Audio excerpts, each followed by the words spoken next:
Ah, yes, there we are. Wherever you are, I hope you're looking forward to this week's Freaky Friday. Yes, indeedy, Scotty Lopez is here with me. We are raring to go. Scotty, it's Friday. That means only one thing, right? It's freaky. Are you ready? You ready to get Yes. your freak Yeah. on, dude? Is your freak sitting ready? Yeah, I'm ready to get my freak on, my freaking naughty. And the good news is this is going to be a really super show because me and Scott, we are mind melded. We are entangled. We are on the same vein of woo. Yes, indeed. We're looking at the same stuff at the same time, and that usually means, oh boy, watch out. This is going to be an absolutely awesome Freaky Friday. But Scott, not that any other Freaky Friday isn't. So we're just going to really be carrying on where we left off a fortnight ago. Welcome back. You were off last week. Jimmy, Nano, they stepped in. Brilliant show, dude. Good to have you back, though, man. And I should have known where I would find you half an hour before the big show starts. Was Scott getting ready? No. Was he reading up on some woo? Scott, where were you right up until about 10 minutes before Freaky Friday started? Now, be honest. I may or may not have been logged into the old Call of Duty. Yes, you were. Yes, getting you a were. You round stand trip. accused. However, being the hypocrite that I am, the only way I knew that was because I was logged in too. So, yeah, we're definitely on. We're on the same kind of frequency today, dude. Did you enjoy last night, though? We had a good show last night. That was pretty fun. Yeah, good stuff. I'm really enjoying these Thursday shows where we can just kind of unpack the madness going on around the world, and then on a Friday, we pack it all away, and we leave it until the following Thursday when we can unpack it all again. It is perfect. Yes. So, before we get going today, a big, huge, warm welcome to everyone from all around the world tuning in.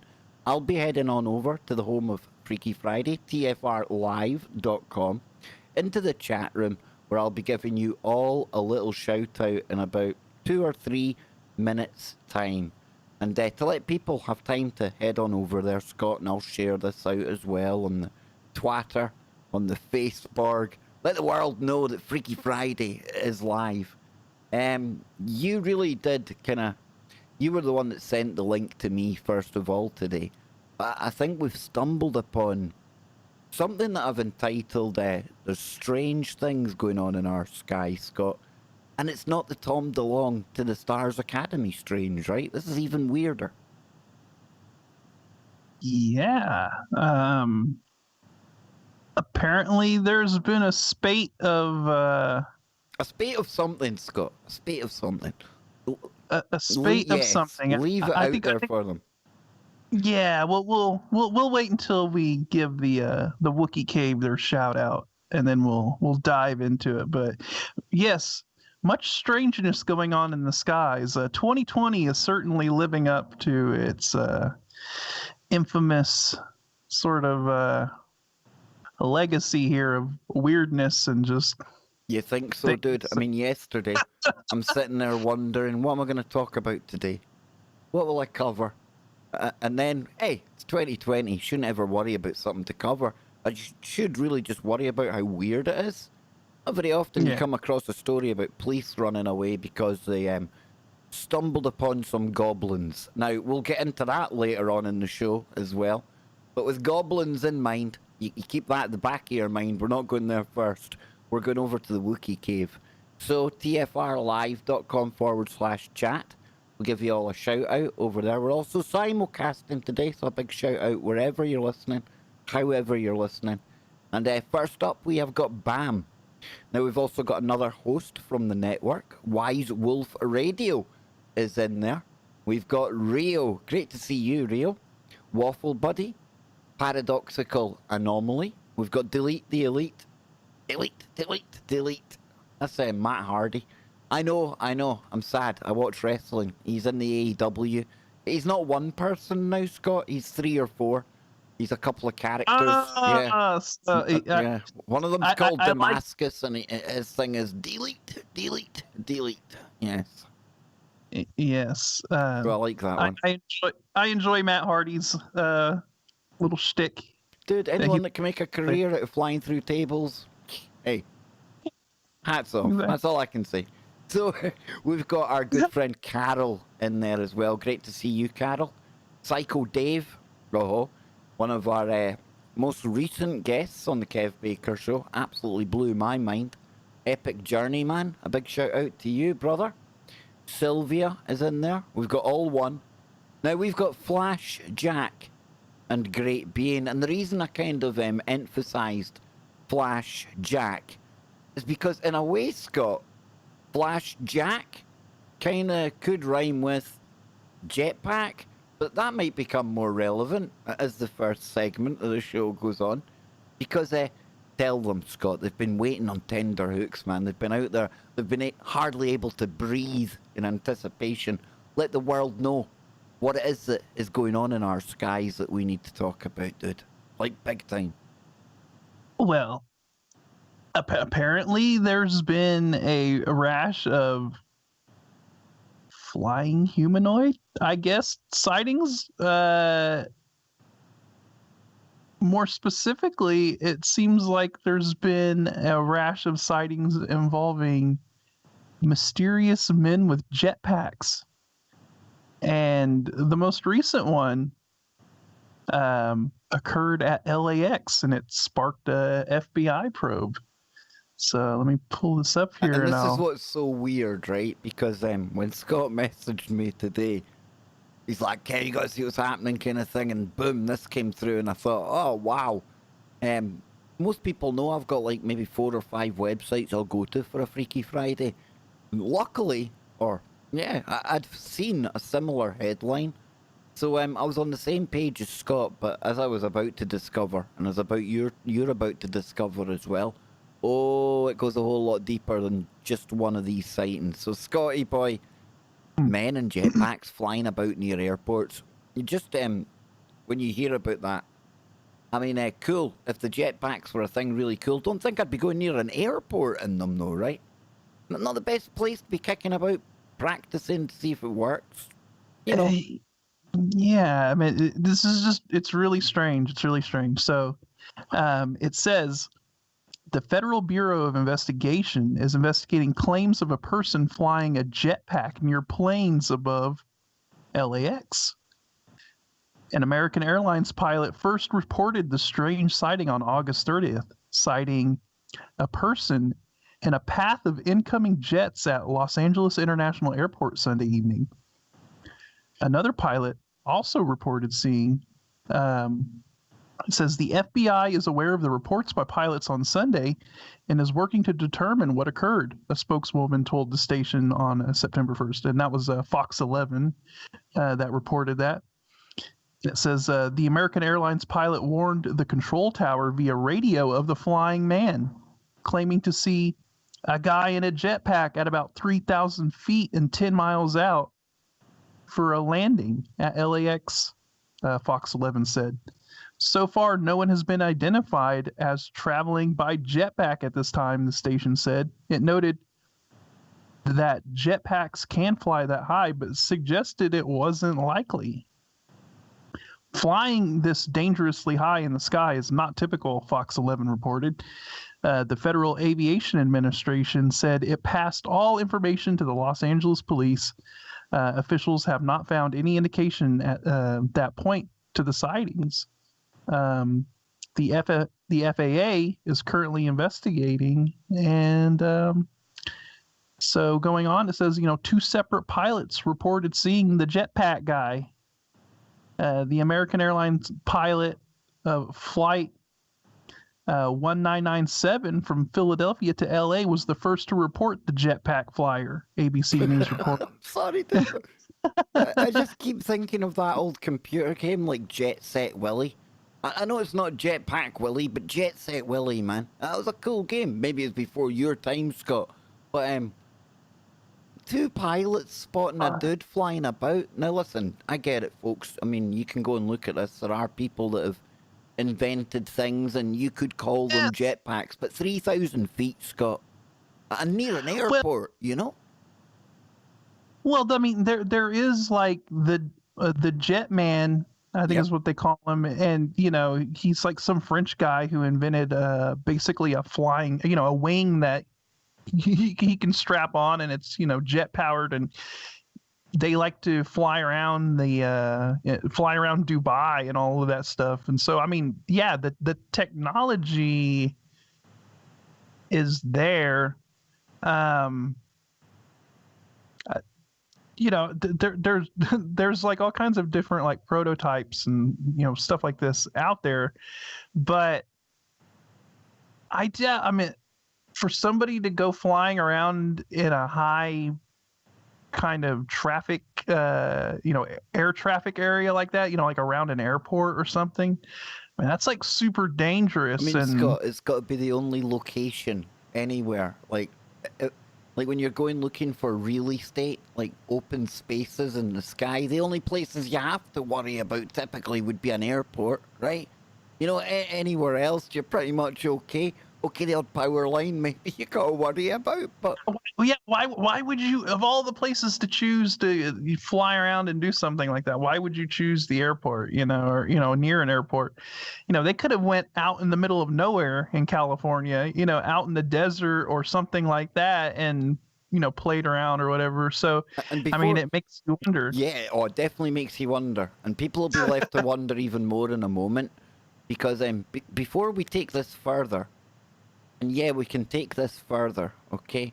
Oh, definitely. California, startups, Silicon Valley, tech companies, sure, highly feasible you're going to get people. If there's going to be anywhere where you're testing out a jetpack, probably over there, right?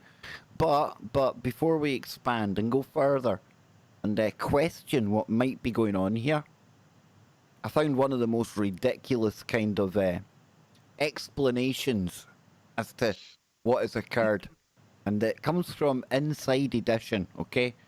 And you've got the FBI looking into this, obviously. You've probably got agencies you've never even heard of looking into reports of humans flying in the sky. But probably the worst explanation, although I'm still very open-minded enough to take new information in and maybe find out, because Spooky Andy's a drone enthusiast, right? So if he comes along and says to Scott, this could be a thing. I don't know though. Because they're trying to tell us that it was actually a dummy stuck in a drone. Now when you're flying at a speed of a plane, okay, maybe you only get a quick look, admittedly. You don't know what angles, how it's all taking place. Doesn't seem too feasible to me, Scott, but hey, what would I know? No, it doesn't seem feasible to me, really. I mean, I'm not a drone expert or anything like that, so I mean, this would probably be something for Spooky Andy to maybe elaborate on. But 3,000 feet is pretty high, and yeah. I don't know like what the operational range of a drone is. Just like a drone that maybe it's like a consumer grade drone, or I don't know, even a commercial grade drone. I don't know. I mean, this explanation is very weak, I would say. As veteran Freaky Friday investigators, we're not happy with it. We're not into this explanation. And then you take into account the speed of a airliner versus the speed of a drone. You would think that the plane would fly by so fast that they couldn't even really tell, So for two separate pilots to see this and come to the conclusion that it was a guy with a jetpack suggests that this this, I guess we're going to call him the Jetpack Man or whatever. You all know how it went down at air traffic control, Scott. It went like something like this, right?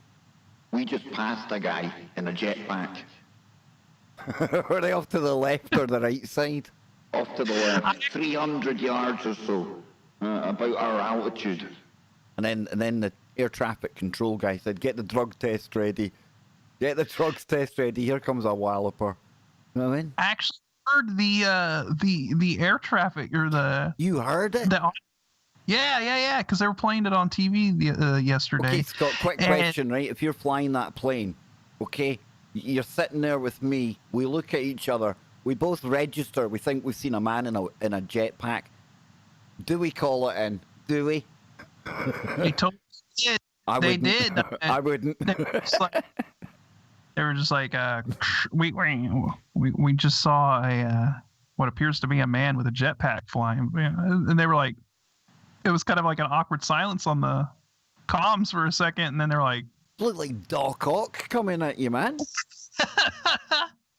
It's funny you were mentioning goblins earlier because I thought of the Green Goblin, him flying around on his little. Absolutely, dude. Absolutely, it's in play right now in 2020. Anything's in play. Now, I want people out there before Scott takes us even further, and be honest, okay? We're playing virtual 2020 bingo here, and I expect a level of honesty. I don't just expect you all to say, "Yeah, I had that on my bingo card." How many people, really? How many people thought there would be a report of flying humans by the end of the year? Come on, we've all put outrageous things in there. Nobody, maybe they have, but I did not have flying humans on my 2020 bingo card, Scott. I did not have mysterious jetpack men. No. Jet Set Willie becomes real life. I didn't have that. No. Was that game for the Sega, the old school Sega, Space Harrier? I think it was. Where he's the jetpack flying. Yeah. Space Harrier. Showing our age now again. But Scott, it probably wouldn't even have made like Freaky Friday's core topic tonight if it was just a one-off in California, would it? You know, is there more reports of flying humans in the sky? I ask myself. Scott, could you answer my question? Well, I'll finish up with this because then it leads up into our next little thing here. And I'm gonna go and keep an eye for flying humans just for a moment, okay? Don't you worry about it. I'm still here, but I need to go invisible, or else they won't fly close, so I can see them. Oh, okay. There you go, dude. So it says, we just saw a guy passing by us with a jetpack, the SkyWest pilot told controllers, the outlet indicated. Other aircraft were then immediately warned to use caution, ABC said. It says, unmanned aircraft sightings from pilots, law enforcement personnel, and the general public have increased dramatically over the past 2 years, the FAA confirmed to ABC News. There are more than 100 sightings of this nature each month, the station continued. While a small selection of jetpacks could theoretically lift a human being to the plane-like altitudes, which sometimes reach up to 12,000 feet, it still wouldn't be legal, ABC said. It would have been illegal for him to fly in commercial airline airspace or fly alongside planes, the outlet wrote. The FBI is currently working to uncover the truth, a spokesperson told ABC News. The FBI is aware of the reports by pilots on Sunday and is working to determine what occurred. So they kind of went with the whole, well, it might have been drones, but I definitely don't think it's the whole drone thing. No, because I don't. If this thing is, if this jetpack guy is flying alongside planes at a speed to where they're able to look out the window and he's like, yo, what up? Yo, hey? homie. Yeah. Yo, homie, what up? This is like DB Cooper in reverse, man. Someday somebody's going to fly onto the plane with money. Hey, as long as I'm on board the plane and they're in a generous mood, hooking everybody up, I'm down. But so So moving on here, this isn't the only incident of people spotting jetpack guys. I guess we can call them the mysterious jetpack men. So if we go on over to this next story here, 4 San Antonio friends spotted a mysterious floating man they believe was using a jetpack. Now, it says accounts of a person flying around the Los Angeles International Airport wearing a jetpack has caused a buzz this week. Yes, it has. But San Antonio had a more under the radar situation happen a few months ago. Oh, I like that. I do like that. Was he flying at super low altitude? Was he like, I know. Like, over the top. Was it Superman? It's 2020, Scott. Hey, was it you, Kev? You know, there is that Photoshop of you, Mr. Superman. Yes, we did have good fun with that yesterday, but yesterday was another day, Scott. I'm not shaming myself in public today. Not again. I think it was you, Kev. But dude, what is going on here, right? Because I've come into contact with somebody that me and you actually, in a way, we know very well. Right? Because remember you brought me a website called Phantoms and Monsters, and it's full of all the latest reports of Mothmen and equally weird flying humanoids, right? Well, in recent weeks, because of Bill, thank you, Bill Bean, he's been bringing somebody called Lon Strickler onto the show. And Lon is the guy who runs, you guessed it, Scotty, Phantoms and Monsters website. And he's been working on the spate of Chicago. Now, not jetpack people, but flying humanoids per se, with the Mothman having moved from Point Pleasant up to the Illinois area. I don't know, maybe it was something to do with what was going on there. Maybe like a bit of action at the weekends in Chicago. I don't know, right? But it's kind of weird. And the way this year's going, I should have known that me and you would end up with our own jetpack flying humanoid type story, right? Because what do we say about when you pour attention into things and you focus on it? And yeah, don't be surprised when you start to see more of it, right? And I'm not saying me and you have caused the spate. I'm not saying that, Scott. I wouldn't be so narcissistic to say me and you have caused that in our audience for their tulpamancy. But it makes you wonder, dude, what on earth's name is going on, though? Because are we talking technology here, or are we talking something else, maybe? What do you think? I mean, we really don't know. I mean, maybe this is just people interpreting it as a jetpack, right? I mean, your mind automatically goes to trying to rationalize what you're seeing, and now that this technology does exist and people know about it, then automatically their brain is going to go, well, maybe it's a guy on a jetpack. You know, that's their first initial, that's their brain trying to think of a logical explanation for what they're seeing. You know, maybe this isn't a jetpack. Maybe they were seeing a flying humanoid of some kind. I mean, who knows? Or maybe it was a guy on a jetpack, or maybe it's some kind of technology that we don't even know about yet. You know, who knows? But going to this sighting in San Antonio, it says that Logan Puente and his friends Brianna Chacon, Michael Oldbutcher, and Ashton Simeone all spotted what they believe was a floating man. So he was he was just kind of hovering, I guess. That's even more ominous, isn't it? I don't know, dude. Why it would be more ominous than something zipping about the sky, I don't know, but it's just kind of hanging, waiting there for you. The hovering, just like... Yeah, me no liking. Yeah, so it says they all spotted what they believe was a floating man rocketing into the air using a jetpack near the Hamilton Wolf jogging trail on June 10th at 9:10 p.m. Puente went to the San Antonio Reddit page soon after, hoping to find others who had seen the same thing. The post generated a healthy amount of interaction, but only one other person, who said they were at the Starbucks on Fredericksburg said that they saw the flying person too. So somebody else, validated it and said that they saw it as well. It says months later, attention surrounding the Reddit post is skyrocketing again. Puente said he believes it's due to the heightened interest in jetpacks brought on by the recent Los Angeles incident. There was just this dude flying around, Puente remembered. I initially thought my friend was joking.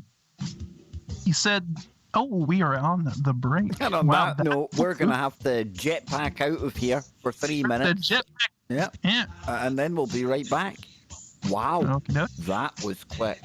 Don't go anywhere, folks. One segment down, but many, many more to go. Don't go anywhere. There we go. There we go. People out there in the chat room, big, huge, warm welcome to all of you as well. I'll give some of you a shout out during the next segment, but there was people there saying that this technology, that this is really taking off. And if we come over here, let's have a look at this Jetpack Dubai. Yeah. Somebody was saying, Wingman or Wingnut in the chat room was saying this stuff's like, check that out. This is what I was talking about. Them flying around Dubai. I mean, this is some wild stuff, man. There we go. Let's put that there. Okay. I mean, these wingsuits, or these I guess you call them jet wings or whatever. I could easily see these guys reaching 3,000 feet. I feel sick even looking at that, man. You see, that's not right. You literally look like a fighter pilot, like a jet. Yeah, look at that. I mean, right. I'm sorry, but if you've seen that as a pilot, you're probably going to say, I just seen like a really tiny fighter jet flying around. So I don't think it's this style of onesie. It must be a different style, because that hangs. Whoa. Yeah, it's really cool. Bang, dude. Super cool. But I don't know if that's what they saw. I don't know. I mean, because you would just see the wing shape, and they would probably just report it as some kind of a drone, maybe, or something along that lines. So for them to actually see what, to make out a human body, that makes you wonder. Definitely. I'm just trying to think, we've done we've done the Mothman. We've spoke about that, right? I mean, anytime I think of flying humanoid, that's what pops into my head, dude. When we come back on the other side, we'll talk about this, but we need to think of, what else, what other kind of not Superman entities. Superman's become a cryptid in 2020. It's weird. It's weird. And the bit that worries me the most is that they're practicing near an airport. That's the bit that makes it weird. I don't think they would be doing this near an airport if it was like a real, genuine kind of test thing, Exactly. And even if it was somebody goofing around, why would they want to draw the attention to themselves like that? And knowing that there's a high probability that they're going to get caught, and that there's going to be some... There's not much of a dopamine harvesting session if you don't put your name to it, Somebody else is stealing all that clout, all that clicks, and that squirts that it produces, Scotty boy. Squishing away inside there, man, You don't want anyone stealing your dopamine, man. That's wrong. Big shout out to Marty. Thank you very, very much. If anyone else wants to support the stream, links are in the description. We've got super chats as well. But the man takes a heck of them. But we are going to go back to the network. We're going to get back into Scotty's flying humanoids. We've got goblins on the way. I've got a whole heap of weirdness that we've got to get to as well. So it's shaping up to be the Freaky Friday that I thought it would be, Scotty boy. Here we go. Just in time.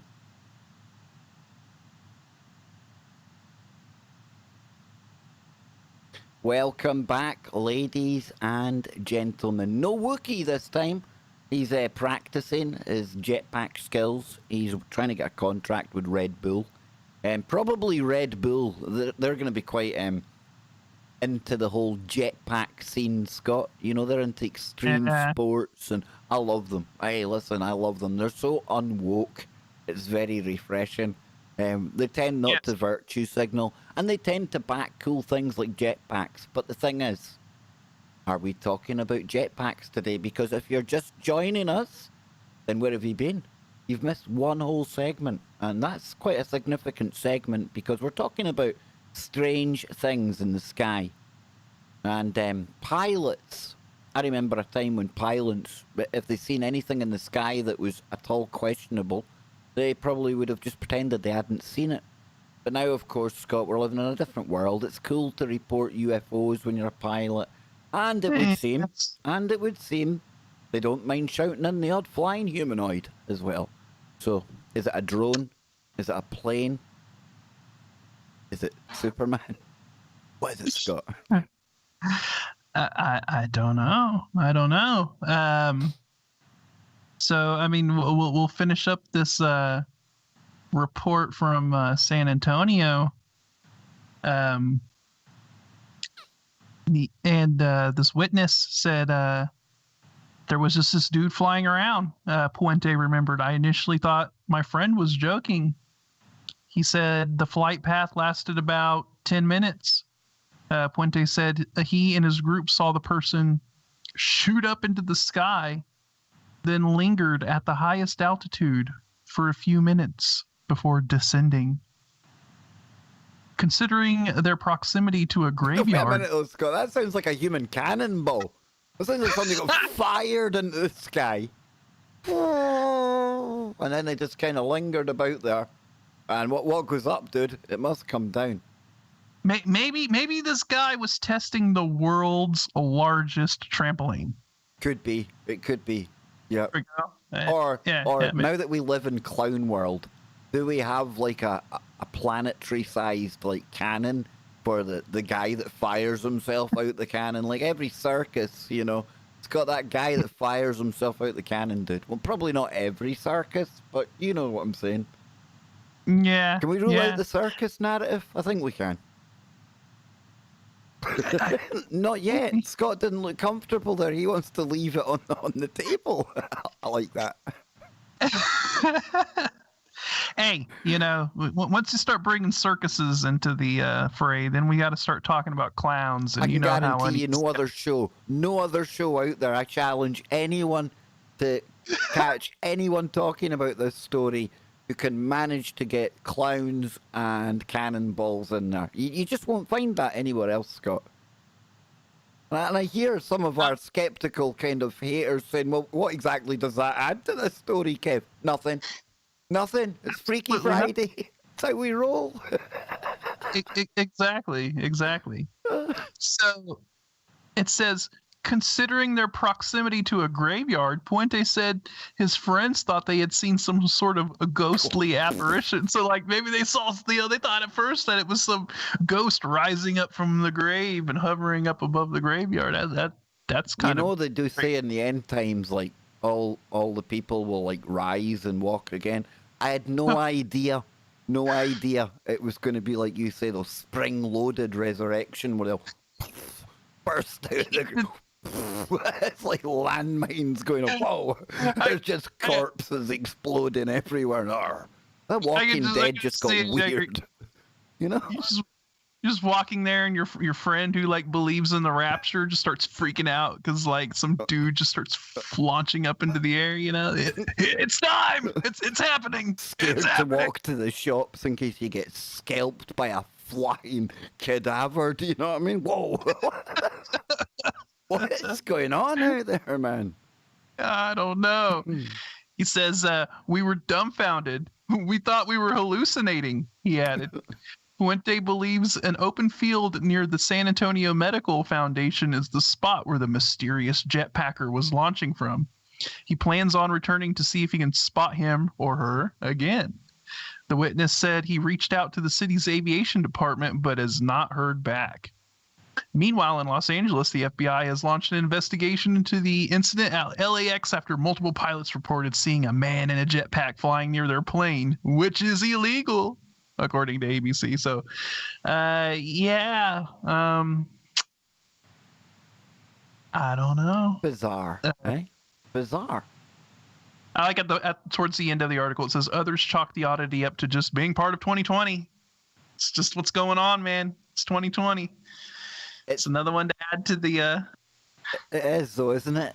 It is. I mean, although it's not like probably nobody really said, right, in September I'm going for flying humans and jetpacks and weird stuff like that, right? But Ronald, I seen he had to actually go and check his bingo card. He thought he had a close miss, but no, it's a weird one. It's definitely a weird one. Now, I get it. I get it, folks.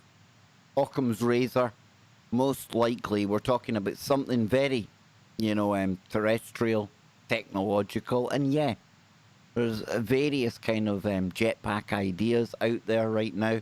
We've got some like can go really high. We've got some that you barely get off the ground, and then you've got a mix in between. But I think it's going to be a big thing. Who knows, right? Who knows? But then you on top of that, you have kind of like the small personal flying vehicle technology that's out there too, like not so much jetpacks, but like the flying motorcycle kind of things, or the sort of hovercraft that you can sit on top of. And there's a lot of testing and stuff going on with a lot of this technology. So I mean, like you said, Occam's razor is just, what could be the most logical explanation? And yeah, maybe it is somebody playing around with something. Okay, then we've done Occam's razor. We've done the logical. Yes. Let's get that out of the way. So then, Yes. now we've got that out of the way, Scott. Is there a chance that we could be looking at something else here? Now, I don't know, but I mentioned Chicago before, right? I mean, I think a lot of the people probably think that whole Chicago Mothman flap, I certainly thought it had come and gone a few years ago. We started looking at it 2017, 2018 time, Scott. And I had no idea. I mean, I don't know if you've been following it since then, but this is still ongoing.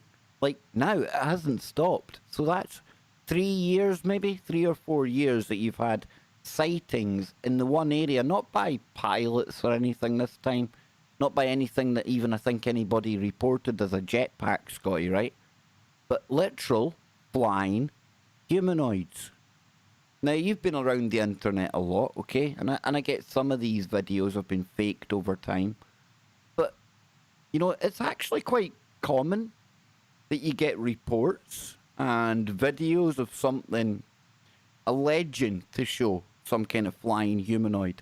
Now, I went to have a little dig about today, see what I could find throughout history. Really, I got kind of caught up in the whole Mothman kind of stuff, Scotty. But these flying humanoids, flying type entities, whether it's Mothman, something else, they're actually more common than people might think. I remember not long ago as well covering a story about people who see pterosaurs, most famous of which would be the pterodactyl. Large birds that people say are out of the ordinary. Now, when it comes to large birds, possibly we could be talking about species that we've never identified before. We're finding new species of things every day.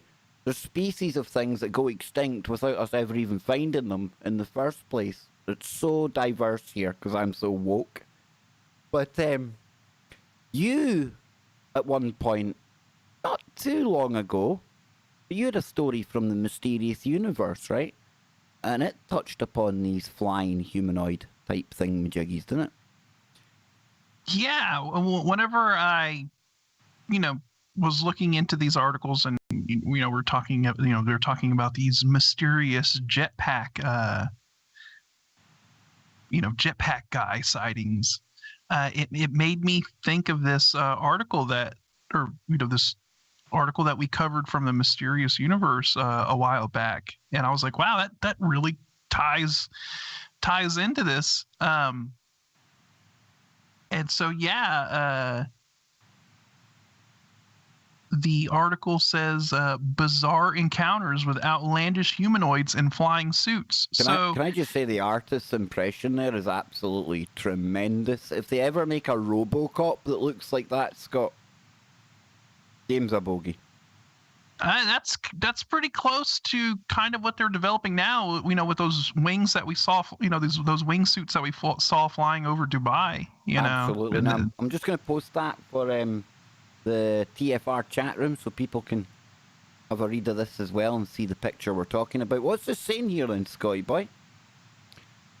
So this is from Brent Swancer over at the Mysterious Universe, and he says one area of the paranormal that has always remained pervasive is that of the winged humanoids. There are countless reports of such beings in the mysterious skies above our heads. Yet on most occasions, these seem to entail some sort of flying beast, demon, or cryptid of some type. However, the world of flying humanoid reports is much more bizarre than that. And it also happens to include those beings and figures that seem to have been utilizing some mysterious, unknown tech that allows them to access flight, making them in essence humanoid UFOs that have never been explained. Now, see, I think this is cool, or this is an interesting, because like you said, there's the Mothman, that sort of like you're a creature of some kind, but this is talking about mysterious tech. Yeah. Some kind of technology that we don't know about being utilized. So it goes on here. Flying humanoids in some sort of winged suit go way back. And as early as 1880, there are a couple of reports. The first comes from John Keel's book, the Mothman Prophecies. Oh, okay. So it's in the Mothman Prophecies. I have to say it. Big shout out to Armand as well. He's the guy that sent me kind of audio copy of this. Everyone's heard of the Mothman Prophecies. That name is kind of synonymous with Mothman, but you think you're getting a book about the Mothman? Oh, Scotty boy. It takes ages to get into the Mothman. This thing is like... It's a guy's... John Keel's journey through bizarre woo paranormalness. Yeah. Don't be misled by the title, The Mothman Prophecies, because it covers much more than the Mothman. Yeah. So. Do you think he was a spook of some kind, or do you think he was kind of? I don't know. Wrong way of putting it. Do you think he was played about with by the spooks, John Keel? Being so prominent and doing so much legwork back in a time, Scott, when you're having to go, like, drive to places, go fly across parts of America, to go and speak to people for maybe an hour to kind of collate all of these reports. I mean, I'm trying to think of somebody, he's probably like the Richard Dolan of his time. If there was any governmental concerns about the woo, the paranormal, the X-Files, he must have been on their books for being keep an eye on this cat, right? I was about to say, at the very least, I'm sure they were monitoring him and keeping an eye on him. At the very least, Big time. No doubt. Oh, and it's also, I just noticed it's very interesting. It looks like Mysterious Universe is totally on the same wavelength, because their most recent article, their podcast is called the Jetpack Cover-Up. So, there we go. And we're going to look at, as we go on as well, Scott, we're going to keep on looking at the sky, because I've got strange craft in the sky back in the 1800s. On you go, dude. Oh, that's still to come later, folks. You got to stay for the full thing. Come on, Scotty boy, let's get to it, man. What else is happening, dude? All right. So we have these reports, these sightings occurring back in 1880. And so this was covered in the Mothman Prophecies, and it describes a bizarre scene that played out on July 28th, of that year in the area of Louisville, Kentucky, in the United States. On this day, two witnesses named C.A. Youngman and Ben Flexner were out taking a leisurely stroll on a clear, calm afternoon when they saw something quite odd in the sky above. They at first took it to be a toy balloon, but as it approached, they could see that it was in fact what appeared to be a man surrounded by machinery, which he seemed to be working with his hands. Whoa. Whoa. Yeah. With some kind of wings and fans perched upon his back.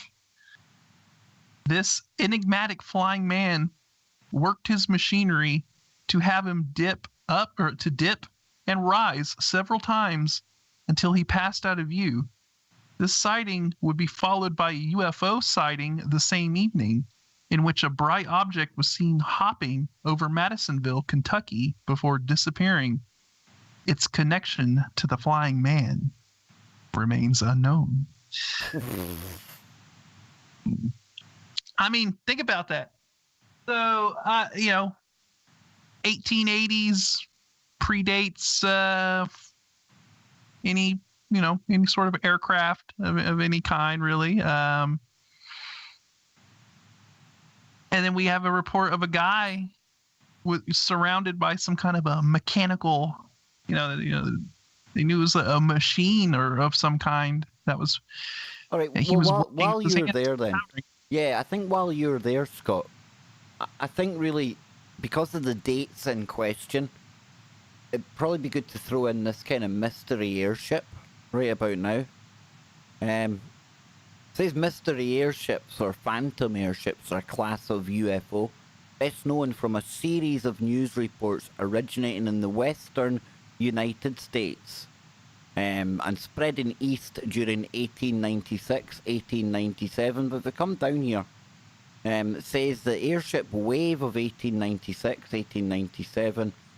It says historian Mike Dash described and summarized the 1896-97 series of airship sightings by saying not only were the mystery airships, now we didn't say that because obviously that's just been put in there, not only were they bigger, faster and more robust than anything than produced by the aviators of the world, they seemed able to fly enormous distances, and some were equipped with giant wings. Now in 1896, 1897, the airship wave is probably the best investigated of all historical anomalies. The files of almost 1,500 newspapers from across the United States have been combed for reports, and that's an astonishing feat of research. Now, the general conclusion of the investigators was that a considerable number of the simpler sightings were the misidentification of planets and stars, Scott, and a large number of the more complex and result of hoaxes and practical jokes. Now, okay, we'll throw that in there, but I'll pass it back to you just to give people an idea that, especially the time you're talking about there, Scotty, a lot of stuff by the sounds of it going on in the skies above the US, right? Yeah, okay, and so if it was a practical joke, let's go with that ridiculous. Are you going to invent a completely new technology to pull a practical joke on somebody? Hey, look, I invented this unknown flying machine that never existed before. It is a groundbreaking technological advancement of human time just because, I want to prank Frank down the street. It doesn't even make sense, Scott. It does not make sense in any way, shape, or form. Misidentification of planets and stars? I mean, we're only talking about like 130 years ago in that case. I don't think people were mistaking stars in the sky for flying humans. I really don't. How stupid do they think, A, those people were at that time, and B, how stupid do they think we are that we're going to believe that? Oh, it's all right. It was just Bob and Jim on their way home from the pub. It was Venus rising. That's all it was, Scott, Yeah, because we all know that Venus has like large wings, and fans on the back of it, and fans. Yeah. it looks like an Exactly. airship. Yeah. So back to your dudes that are flying minus the airships. Okay, so continuing on here, it says in September of that same year, there was another report mentioned in a 1972 article in Fate magazine by authors Lauren Coleman and Jerome Clark, which seems to fit into the theme of flying suits. On September 11th, 1880, interesting date, a strange flying humanoid was seen over Coney Island, New York, which seems to have been perhaps using a flying contraption of some sort. The original news article in the New York Times says of it. One day last week, a marvelous apparition was seen near Coney Island. At the height of at least 1,000 feet in the air, a strange object was in the act of flying towards the New Jersey coast. It was apparently a man in bat's wings and improved frog's legs. The face of the man could be distinctly seen, and he wore a cruel and determined expression. So, like, he was flying with he was on a mission, it sounds like. The movements made by the object closely resembled those of a frog in the act of swimming with his hind legs and flying with his front legs. When we add that this monster waved his wings in answer to the whistle of a locomotive and was of a deep black color, the alarming nature of this apparition can be imagined. The object was seen by many reputable persons, and they all agree that it was a man engaged in flying towards New Jersey. That's kind of weird. That almost sounds more like a Mothman type of sighting to me. I mean, but they said that they could see the guy's face and that, I don't know. I mean, was he wearing some kind of was it the Batman? Was it the Batman, Kev? Could have been. Listen, dude, we're going to go out to the break in a moment, right? But I'm going to offer maybe as something to consider on the way out the door. I remember doing one show, very blessed to have done one show, and now that I'm looking at this again, I need to do another show with this guy. Walter Bosley came onto the show, and we intended, or I thought we were getting into a conversation about the secret space program, with a difference, and boy was it with a difference, because instead of looking at maybe some of the future tech that we don't get access to seeing today, he took me right back in, yeah. He took me right back in time, Scotty boy, and there was a really strange thing that came up when we were talking, and it was something called the Sonora Aeronautical Club, or the Sonora Flying Club. But the strange thing about this is that it was in California, and it was like at the tail end of the 1800s. Like round the same kind of period that we're talking about right now with Scotty, with the humanoids and the airships, and you could see the man's face, and was there people talking about trying to get men flying in the sky back then? Well, if you look at the art that comes from somebody called Charles, wait till I get his name, Charles Delachaux, it certainly might make you think again if you think we're being a bit ridiculous here, because here's just one example of the drawings, and I'm going to post this over at TFR right now. Give me 2 seconds, folks. It's coming. It's coming. But yeah, you remember this topic, Scott. You remember this because I'm seeing you nodding away, right? But there certainly was people back then who had the idea of contraptions and ways to make people fly in the sky. Now, when we come back on the other side, we'll get Scotty, the rest of that story. We'll get into more of this Sonora, whatever their name is. But forget that because really they kind of relate to something called NYMZA. Yes. NYMZA. And what's even weirder about NYMZA is that back at the tail end of the 1800s, they were claiming, get this, they were claiming that they were close to cracking anti-gravity technology.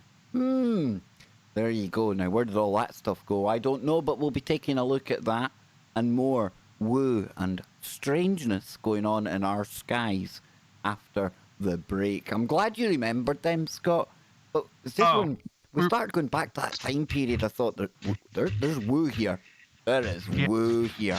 We'll be back after these messages. Don't go anywhere. There we go. There we go. We were on the total same wavelength because I was thinking of that show you did with Walter Bosley. What a guy. And all of the NYMZA stuff, and I think it's the Sonoma Aeronautical Society or something. Isn't it? Yes. I believe it was. I believe that's what they were called. I think I had it here somewhere. Here it is.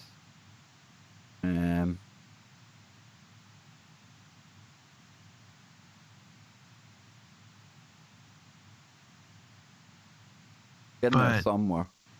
Yeah. But yeah, I was totally Where is it? thinking about that as well. The NYMZA stuff and Sonora. Okay. Sonora Aero Club. That's it. Okay. Yeah. And it's this here. We'll get to that on the other side when we come back. But again, big thank you to everyone. Oh, Scotty, I've got you all hidden by Skype, you peskiness. And there was me saying Streamlabs works well now. It picks you up. I don't need to worry about the size you are. Look, I can even move you all about here, Scott. Look, perfect. Look, all good now. But big thank you to everyone being here. We're going to be back in 2 minutes. Hit share. Please hit share. We'll need 150 more subscribers right here, and we've got 5,000. We're getting about 150 on average a month right now, Scotty, new subscribers. So I'm loving the woo, loving the fun that we bring to KBS2, and it's a far more honest subscriber count, because this time there ain't going to be any ambassadors, there ain't going to be any dragons to come and elevate me up to where the Jetpack men live. We're going to do it honestly, Scotty. We're going to grind at it. We're going to keep going with the woo and the fun. And a big thank you to all of you out there. But we can't grow if you don't tell people. So hit share, hit like, leave a comment after it's done as well. And remember, on Sunday this week, huge show with Bill Bean and Travis Short, because we have got the drummer from Billy Joel. I hate that word. I always say it wrong. Billy Joel's band, Liberty DeVito. He is going to be on the show on Sunday. And I can't say who the next guest is going to be just yet. But if you're into... How can I make it vague? If you're into paranormal, you know this person, okay? And they're going to be coming on real soon to Warrior Mode. I'll tell you afterwards, Scotty, you're going to be most impressed. Most impressed. But this is going good so far, bro. I'm liking the topics. Liking it. Yes, I'm liking the mysterious flying humanoids or mystery flying men. Strange technology that is out of place for its time. And I've got a clip from Tom DeLonge as well, actually. Talking of strange things in the sky and strange people. Tom DeLonge, we'll got a clip from him coming up as well. We'll hear the latest from the dodgiest disclosure people in town. I really need to stop giving them a hard time, don't I? Do I? I don't really. No, I don't. No. So we'll be coming back in just a moment. 2 hours to go. What else can I talk about? Don't go anywhere after the show, because Brent Thomas will be on with Paranormal Portal. And Brent, he's been knocking out of the park lately. It's a great show to leave on and wind down after Freaky, Scott. Brent, he's so calm, it's dead relaxed. relaxed. It's nice and chill, you know. I like his like spooky bedtime stories and stuff like that he does. Yeah. I mean, it's Here we go, dude. Yeah, good. we'll talk about it here.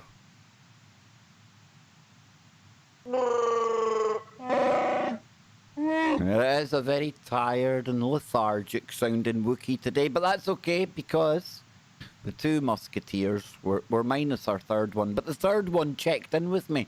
Joe Joseph, remember him? I know some people say he's a Mandela effect, but he was asking for all of you people out there, and he told me to say hello to you all. He's working very, very, very, very busy boy. He's enjoying being unplugged from the madness of the digital world that we're all absorbed in right now. But just to let everyone know, Joe's fine.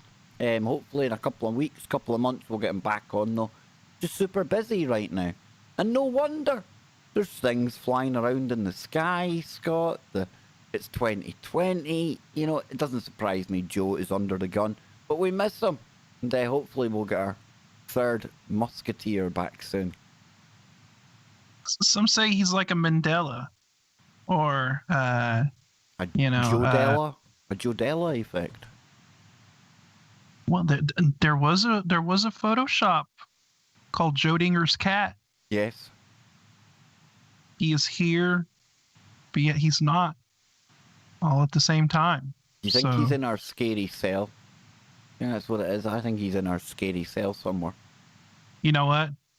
I think Joe is the mystery jetpack man. That's what it is. You've gone and busted it, dude. I was just about to say that. I was. That's why he's been gone. He decided to retreat to the workshop, and he's building flying machines. I like it, man. We all thought he was going to build an ark, but who knew? Listen, I tell you something, though, Scott. Right? Jetpacks can get as really good as they want. They can be like absolutely the most efficient way to get from A to B. I still ain't using one. Even, you know, when you watch that video, we watched a guy taking off and flying in Dubai and things, that made me feel sick. Physically sick. I don't know if I fell off a cliff or a building in a previous biological spacesuit another time out in the Matrix, you know. But anytime I see anything like that, I get a real instinctual fear, dude, like proper fear. Do you get like motion sick real easy and stuff like that? No, that's the weird thing. And I can go in a helicopter, I can go in a plane, but if I like feel that wind in my face, like on top of a building, oh, holy shamoly, you know what I'm saying? It's weird, dude. So and it's if I see like people rock climbing, I'm done. I can't watch people rock climbing. People, you see movies that are out on window ledges, I want to cry. It's like it's a weird fear. So it's not so much the fear of heights, because like you said, you can be in it. Yep. It's more like the fear of being exposed and not having any sort of... And I always get that horrible dream. It's like, oh, always, dude. Everyone's had it. You know, you wake up before you hit the ground. There's a myth out there, if you hit the ground, you ain't waking up. I don't know if that's true or not. Funnily enough, nobody's woke up to tell us. But but you know what I'm talking about. And I don't know if it's a past life thing. I don't know, man. But it's more than just, oh, I don't like that. Well, it's very interesting, you know, before we continue with this. Now, so you have the dream where you're falling and then you wake up before you... Now, I have reoccurring dreams where I'm flying.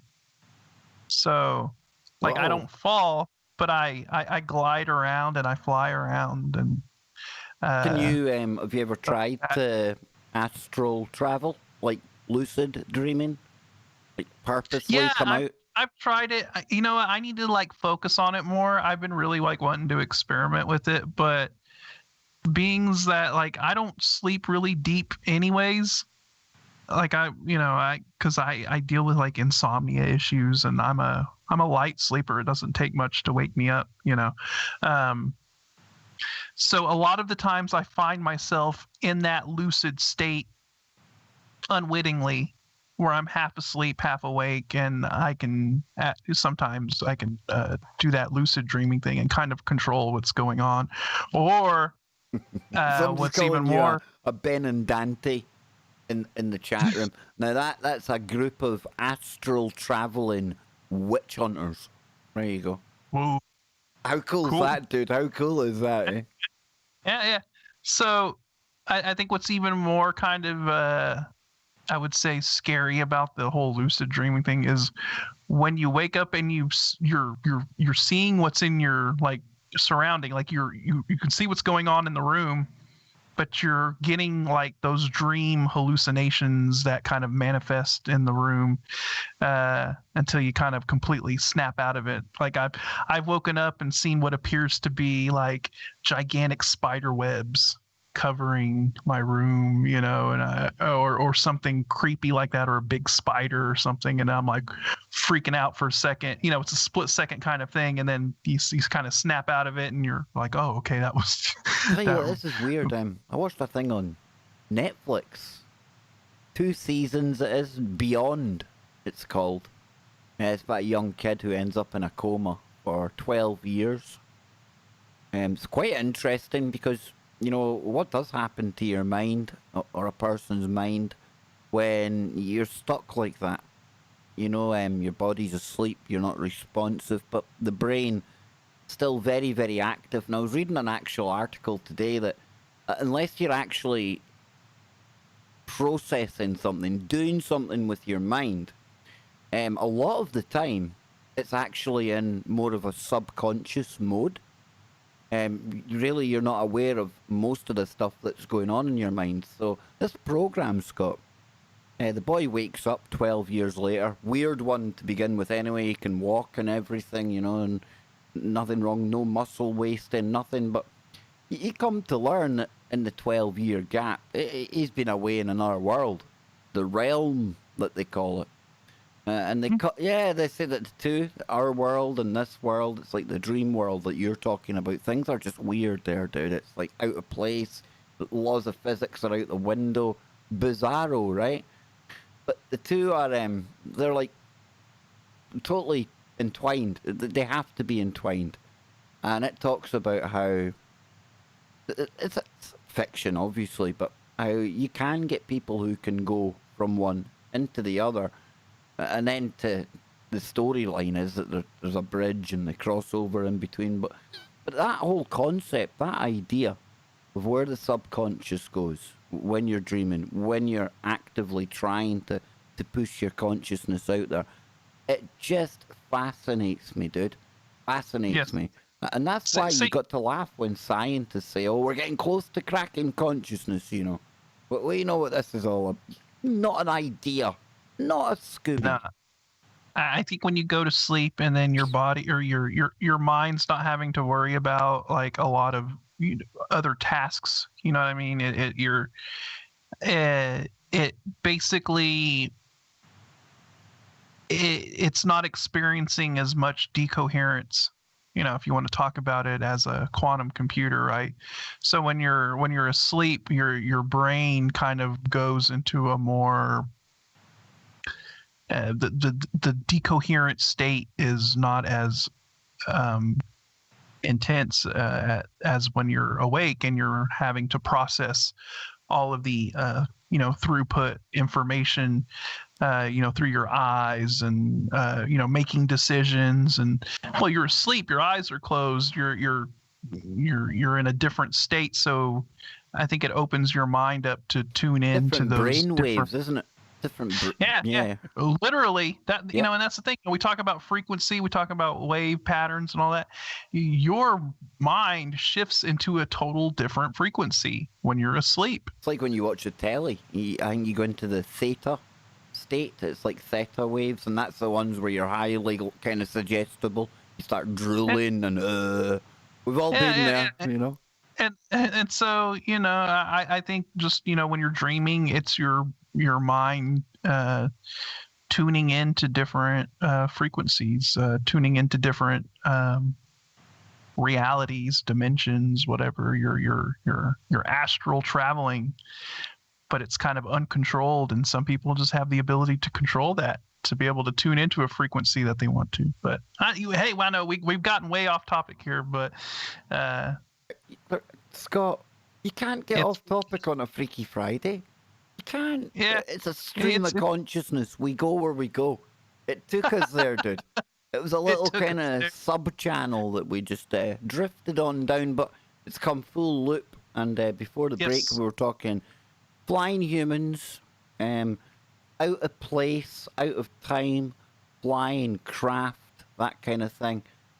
That reminded me of a show that I'd done with Walter Bosley. Now, Walter's been on the Ancient Aliens a number of times, and he talks about an organization called NIMSA. Now, I'm going to dig up something on NIMSA here just to give you an idea of what we're talking about. Give me 2 seconds. I had it up a moment ago, but we shall get it back. Yes, here we go. So, this is it's weird, a bit out there. I really don't know what it means all in when you take it all into consideration. But one of the more interesting parts of it, and just to give you an idea, we're talking about somebody here called Charles Delsho. Now, Charles Delsho, he was born 1830 in Brandenburg, Prussia, and he passed away in 1923. He was one of America's earliest known visionary artists who created drawings, collages, and watercolors of airplanes and airships and bound them in 12 known large scrapbooks that were discovered after he passed away. Now, if you come actually and start to read about this, I'll just read it here. Delsho's earliest known work is a diary dated 1899, and the last is an 80-page book dated 1921 to 1922. Given his career as an artist, a 21-year span. Now, his work was in part a record of the activities of something called the Sonora Aero Club, of which he was a purported member. And Delsho's writings describe the club as a secret group of flight enthusiasts who met at Sonora, California in the mid-19th century. Now, according to Delsho, one of the club's members discovered a formula for an anti-gravity fuel called NB gas. Exactly, Scott. The club mission was to design and build the first navigable aircraft using the NB gas for lift and propulsion. Delsho called these flying machines Aeros. Now, Delsho never claimed to be a pilot or a designer of any airships. He identifies himself only as a draftsman for the Sonora Aero Club, and his colleagues incorporate newspaper clippings called press blooms and then current news articles about aeronautical advances and disasters. So I'm going to post some of the pictures of some of these kind of craft over at TFR, Scotty. But this here, it's probably some of the weirdest type woo that you can get into, because you start going back and looking at 1882, it just gets a bit weird, dude. Some of the dates are out of time. And some of the things that he was drawing, I mean, arguably, well, I'll post some of them over in the chat room. People can make of them what they will. What do you make of all this stuff, though, dude? Don't some of those sketches look kind of similar to some of the Vermanas? Yeah. You know, I mean, it has that there's same all sort. different ones. Yeah, there's absolutely. And one's got a central part there that you could definitely, you know. There's Yeah, all sorts of things, dude.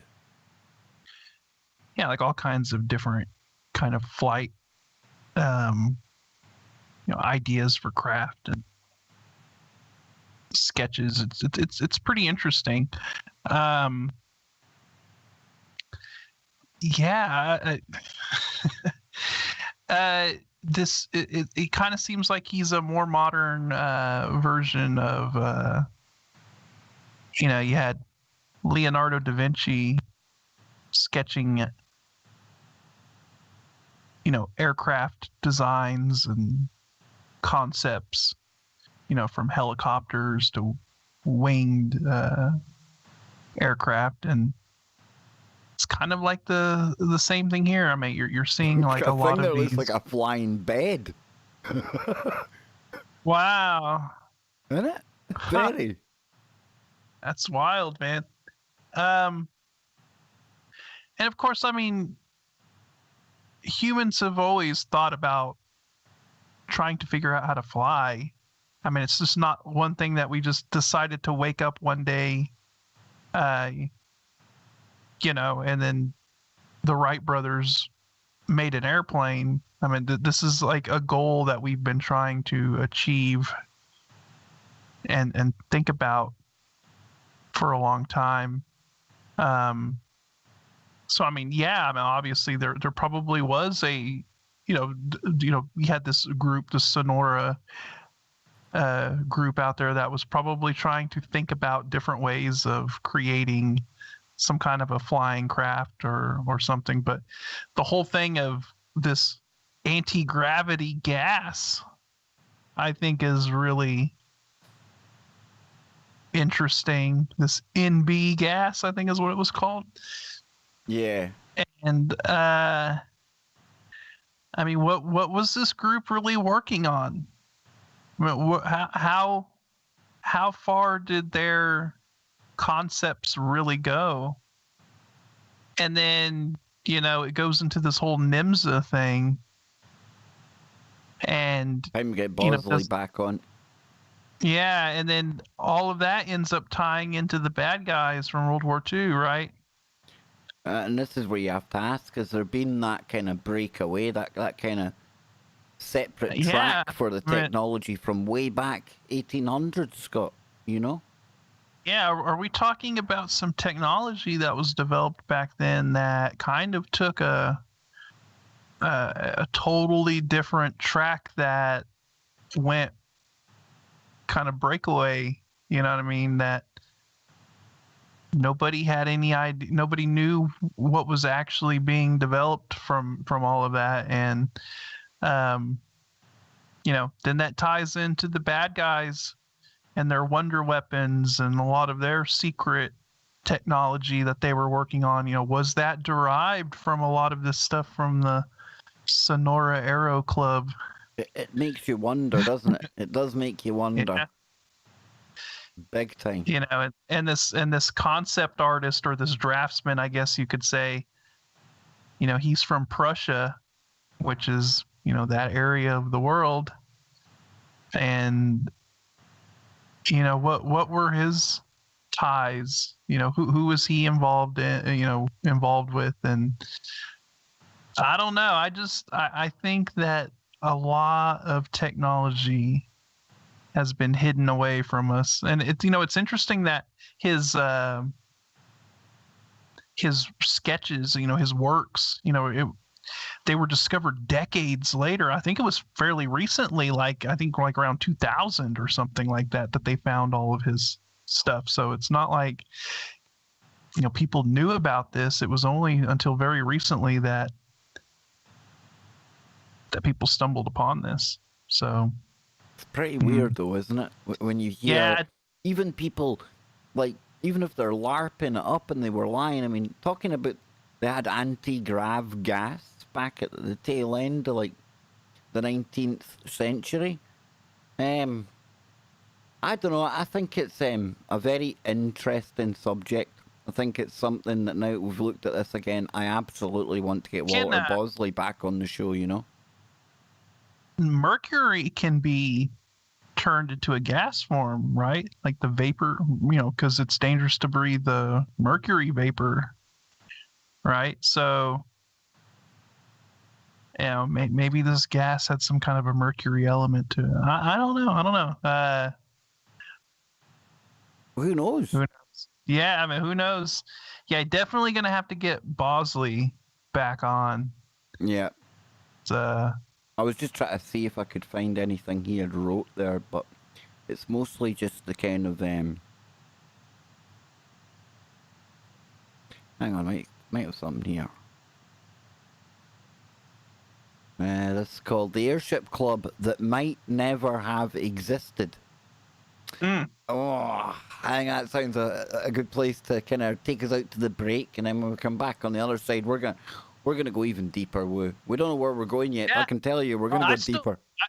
I still got flying men reports from this mysterious universe article. That's so right, dude. That's right. yeah, Here we go then. I'll yeah. finish this, and then it's all yours after the break, Scott. I'm gonna put my feet up, get lie in the hammock around the back of Speculation Mhm. Island. We'll be good, man.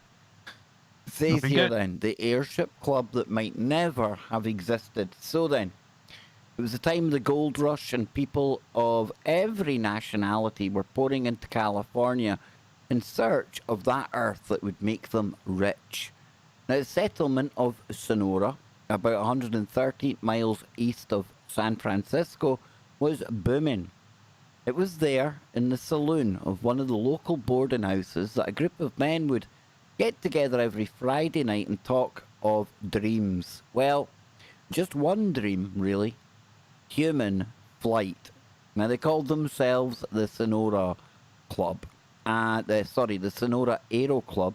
And over time, they counted some 60 members, possibly many more.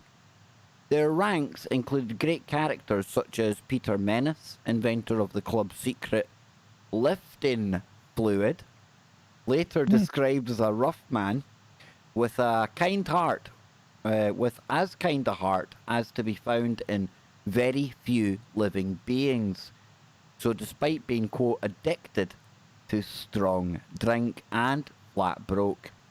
Now, the Aero Club's rules, roughly once a quarter, each member had to stand up before the group and thoroughly exercise their jaws in telling how he would build an airship. So on one night in 1858, a man by the name of Gustave Frere stood to present his invention, the Aero Garda, an airship surrounded by a sort of hamster wheel cage that would protect its passengers upon landfall. Frere was a highly educated mechanic, and he waltzed up to the blackboard, took the chalk in hand, and he began. So it says, brothers, you know, I am not quite a professor. And he looked at his fellow airship enthusiasts and he went on, I give you a nut to crack. My idea is to put a guard fence all around the machine to fall, land, easy, and always safe, to keep some of your families from falling out. Now, his contraption, he argued, would somersault upon hitting the water in such a way that the passengers would always stay perpendicular. I mean, head up on the floor of the hold. I don't know, it's a bit of a bizarre idea, this one, Scotty, right? But he drew a sketch of it. Now, I'll post that to TFR in just a moment. He says, well, he concluded, now some of you have to pay that treat. Pay the treat for me. Tell you the truth, I am busted and dry as a fish. And they bought him a beer, lifted up their glasses, and toasted his good health. Or perhaps they didn't.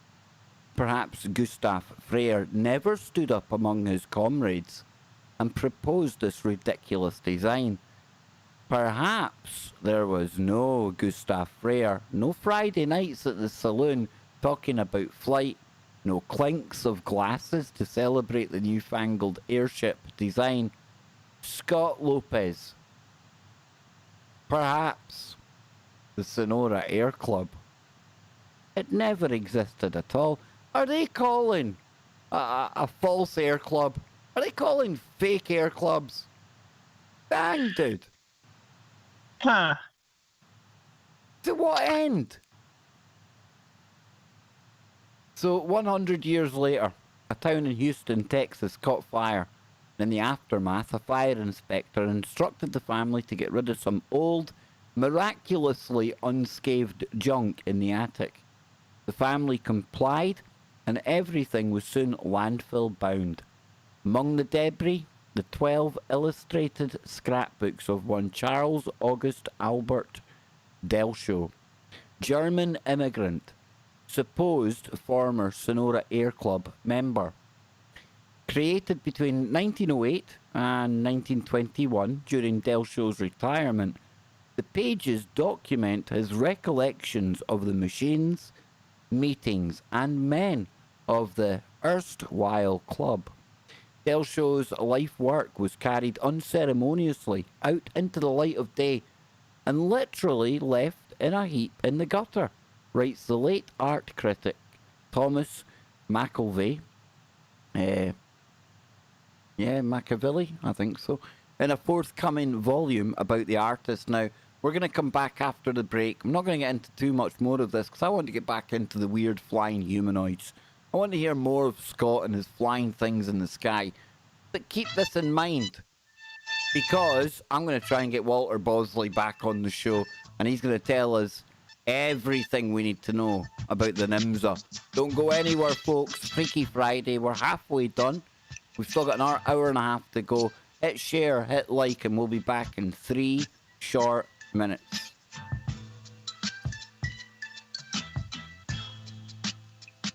There we go, dude. There we go. I can't believe they're trying to say this place didn't exist.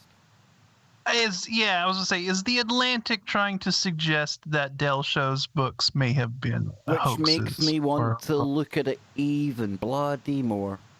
Exactly. When they tell you, it can't be real, can't be real. Oh, really? Well, I'll just take a little look for myself, shall I?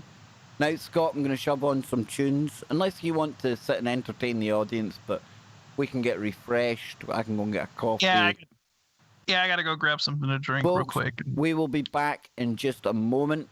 I need to get a coffee. I need to wet the whistle. Because flying men or no flying men, or flying women, unwoke me.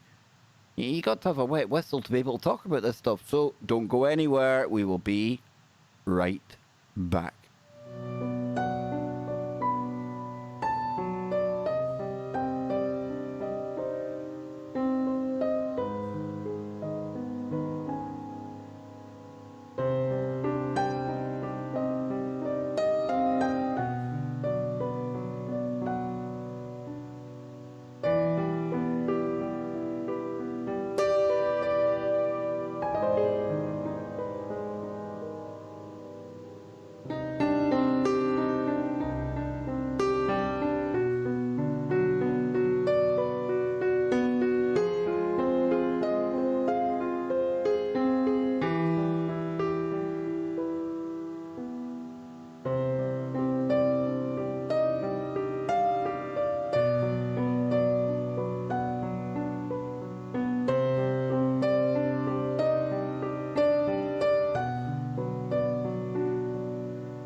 There we go. We're back. We're back. Just like that, Scotty. Just like that. How you doing, man? Yes, we are back. I'm coming back to you, dude. I'm coming back to you. I'm quite perturbed that the Atlantic have suggested that the Nimza are a thing of fiction. I'm not happy at that, dude. Yeah, I find that slightly offensive. Yeah. I mean, first of all, if you were gonna perpetrate some kind of a hoax or something, I mean, why would you choose ones something? than this? Yeah, why would you choose something like this? I mean, how many people really know about the Sonora Aero Surely you Club? would you would draw some kind of like the most technologically advanced craft of the time that you're drawing it, right? And you'd make it look as if you'd predicted it, like all those years ago, wouldn't you? You would like say, look, it looks very similar to that plane that's up there. It doesn't make sense to make it look like a flying bed and a hamster wheel and I don't know, dude. It doesn't ring right. Here we go. Yeah. Here we go. Boom.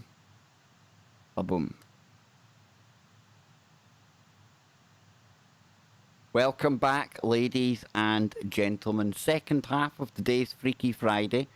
And of course, it doesn't stop here after this show because, in fact, as myself and Scotty love to say, we're really just the warm-up act. It's like going to a good gig. You know, you sometimes get a good band on before the main band, and we're a good band, Scott. Not to blow, our own trumpets, but we're a good warm-up act for somebody we both love, right? Brent Thomas, Paranormal Portal. Good show? Oh, dude. Fantastic show. Yep. I was saying during the break earlier that I really enjoy Brent's like creepy bedtime stories and stuff like that. He's definitely, if you're ready to settle in for the night and listen to some really creepy woo, Brent's show is it's the pinnacle of that kind of stuff. So you know it's time for a good woo now. I've got the fire on. You were definitely in the mood for woo. So since we're in the mood for woo, I'm going to give it back to you because I thought we'd uncovered a cool story there that would kind of give us like some more of the details about that weird club. I mean, it's almost like a secret society of I don't know, aviators. Weird one. But let's get back to the Freaky Friday, Scott. The woo. You've got the woo there. I led us astray. It was a false rabbit hole. A good rabbit hole. But without Walter Bosley, it comes to a shocking end, We need him here. Yeah, I mean, the whole thing with the, Sonora Aero Club and the NIMS stuff. Yeah, I mean, definitely gonna have to get Bosley back on for that. And no, I mean, but I think it ties in because we talk about these strange flying humanoids and what appears to be out of time technology, right? That this technology that doesn't seem to fit the time frame in which this stuff is being witnessed. So yeah, I mean, it totally ties in. So going back to the mysterious universe here, because we've got a lot more of these strange flying humans, utilizing some kind of strange tech. So those pesky flying humans. Yeah. So it says, moving on in years, we come to 1948, which has a few such reports. In the years after World War II, there were some strange encounters with what seems to have been a person or people in some sort of flying mechanized suit. In early January of 1948, a 61-year-old witness named Bernice Zakowski claimed that she had been out in the yard of her home in, Chehalis, Washington, at around 3 p.m. when some neighborhood children began looking up at the sky and chattering away about a flying man up in the sky. It was at this point that Zakowski allegedly heard an odd noise from above that sounded like a sizzling and whizzing. And when she looked up, she could see something very odd indeed hovering up over a nearby barn around 20 feet in the air. The witness insisted that what she saw looked like a man wearing a pair of long silver wings fastened to his shoulders with some sort of strap rig, and which he seemed to control with some sort of high-tech panel attached to his chest. The mysterious man with his bizarre flying suit apparently then performed some aerial acrobatics, ascended into the air, and flew off into the distance in an This sounds upright. like sounds like somebody doing a stunt for Red Bull. We mentioned Red Bull earlier on, right? You've seen all the kind of crazy videos they do, right? That's what it sounds like, doesn't it? You know, strapping some on, but maybe a bit of a GoPro on the front. Yeah, I mean, this is wild. And it says, at no point could the witness discern any obvious source of propulsion, such as a jetpack or propeller, and the contraption that the man wore seemed to be mostly silent, except for that odd whizzing sound. Maybe he was using some, was it BH gas? There you go. Why not? Why not? Why not? You know, why not? Uh, so The whizzing's the mercury going round, dude. That's what it is. yeah, it's the That sound of counter-rotating red mercury that they've got in their ear, the thunder cracking there. They know. They know we know. So it said the whole site was seen by Zakowski and several other witnesses, all of whom were dumbfounded. Was this some sort of flying gadget created by a mad genius, or something more otherworldly? Later that same year, in April of 1948, the mysterious figure was purportedly seen again in the same general vicinity, and this time he was apparently with friends. The two witnesses, laundry workers Viola Johnson and James Pittman, claimed that they saw 3 men in flying suits making circles over the city at a height of around 250 feet. Johnson would say of the spectacle, they looked like 3 men flying in flying suits flying through the air. They wore dark drab flying suits, and as far as I could judge, so I'm not very good at judging distance, they were 250 feet high, circling the city.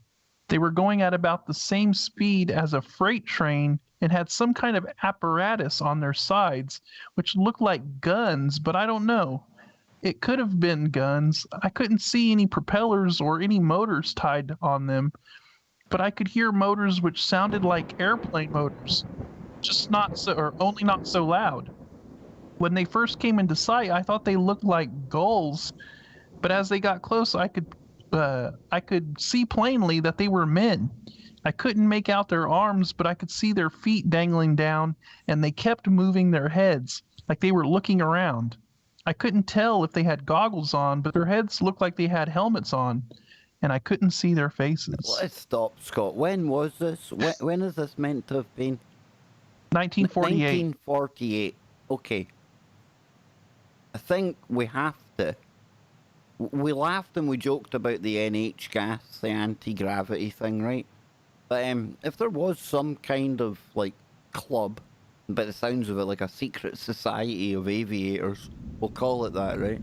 The ancient order of flyers. It doesn't sound so cool, but we'll go with it. Right, that would have progressed in the background, right? Does that mean that that's the technology that we're seeing there? You know what pops into my mind when you were reading that? And people are going to laugh here. Some kind of time travel thing going on, dude. You know, I was going to bring that up too. I mean, I get it. People say, well, why don't we see them now? Well, hang on. We just read you a story where people are seeing them now. exactly. I mean, we're definitely talking about out of place technology. And so, I mean, I think the time travel thing has to be on the table, at least, you know, I mean, as a. Or you got to think of this as well. If we take that off, Scott, right, and we go totally nuts and bolts, right? Our technology, whether it was Sonora or NIMS or whatever, if we had dudes flying around a city in the 40s in jetpacks, what on earth's name have they got in the likes of DARPA and these companies now? Do you know what I mean? That's what don't we know about? Yeah. Mm-hmm. Damn, dude. Exactly. The Rotman in the chat, the Rocketeers, Isn't that what they were known as back then? I mean, that was kind of the sci-fi Yeah. sort of name for that. You know, jetpack rocket guys flying around, the Rocketeers. The Fall Guy So, had one. Remember the Fall Guy? He had a jetpack. He was cool. yeah. A brilliant Yeah. show. Bring back the Fall Guy. Simpler times, you know. And it was always something. It was always something that was represented in science fiction as well. You know, a jetpack on the back. I mean, that was always like pushed into the public consciousness through sci-fi and stuff as well. So it makes you wonder if it was just kind of preparing the population for something that, you know, would end up coming to fruition. This is one of these topics that it's really like got me thinking. But you just keep hitting walls because this is like, it's so out of place. You know what I mean? It's like, I don't know, it's just weird. And then it does tie in with what's going on today because people are seeing that, and now because we've got technology that can do it, we're just kind of blasé. Well, it's somebody practicing near an airport, you know. Is it? Is it really? What are we looking at here? Who honestly... I don't know. I wouldn't like to kind of put money on what's going on in any of these cases. That's all I'm saying. So continuing on, it says the two frightened witnesses' story was somewhat corroborated when several local people later recalled hearing strange sounds in the sky at around the time of the sighting. Who were these flying men? And where did they get those amazing suits? Were these some eccentric inventors who had come up with a new way of flight? If so, whatever happened to this incredible invention? Or was it something else? Perhaps time travelers or visitors from another parallel dimension? Could it have all been just a hoax or tall tale? It's hard to say. In 1978, there was a series of sightings along these lines in the USSR. The first supposedly happening in February of that year. Late one evening, a militia captain by the name of Avtandil Bukshravili woke up at his home in Tbilisi, Georgia, to see a bright light, followed by the strange sight of two objects that looked like giant black birds, but which upon closer inspection did not seem to have any actual wings.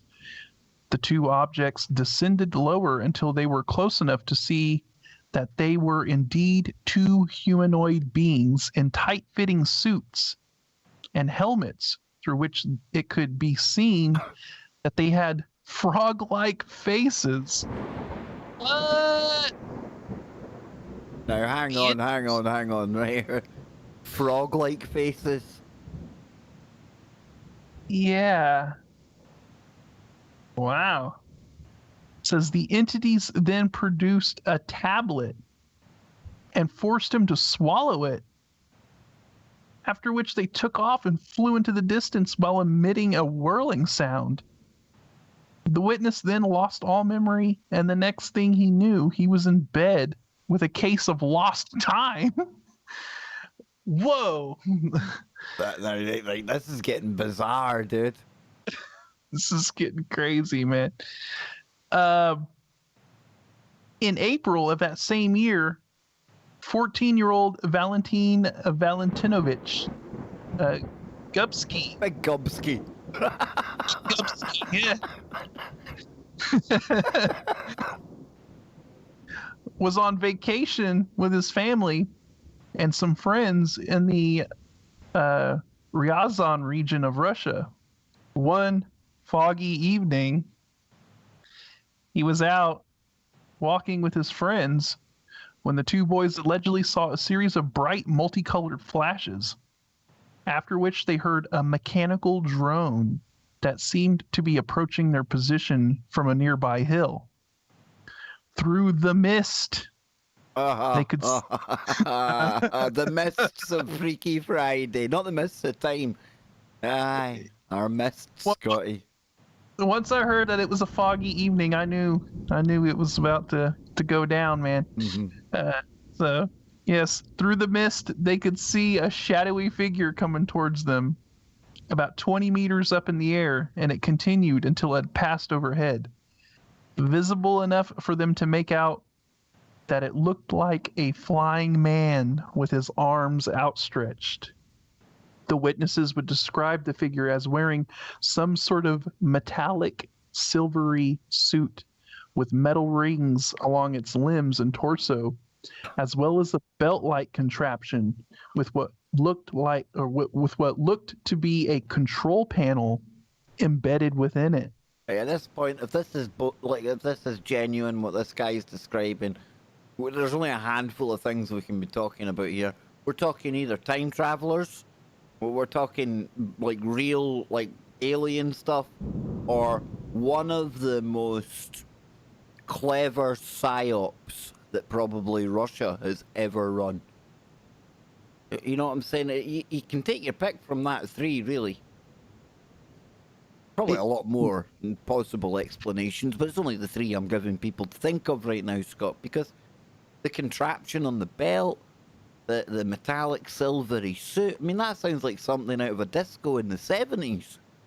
You know what I mean? They probably had platform shoes on as well, and of course this comes from the 70s, right? Sounds like a David Bowie gig. Yeah, I don't know, man. I all I know is that we're dealing with some technology here. There's obviously some kind of It's out of place. Yeah, this is wrong. Some out of place technology that's being utilized, and you know who or what is using it. I don't know. So it says whatever it was also seemed to be wearing a backpack of some sort with what looked like oxygen tanks, upon which could clearly be seen some sort of jet tubes or air inlets.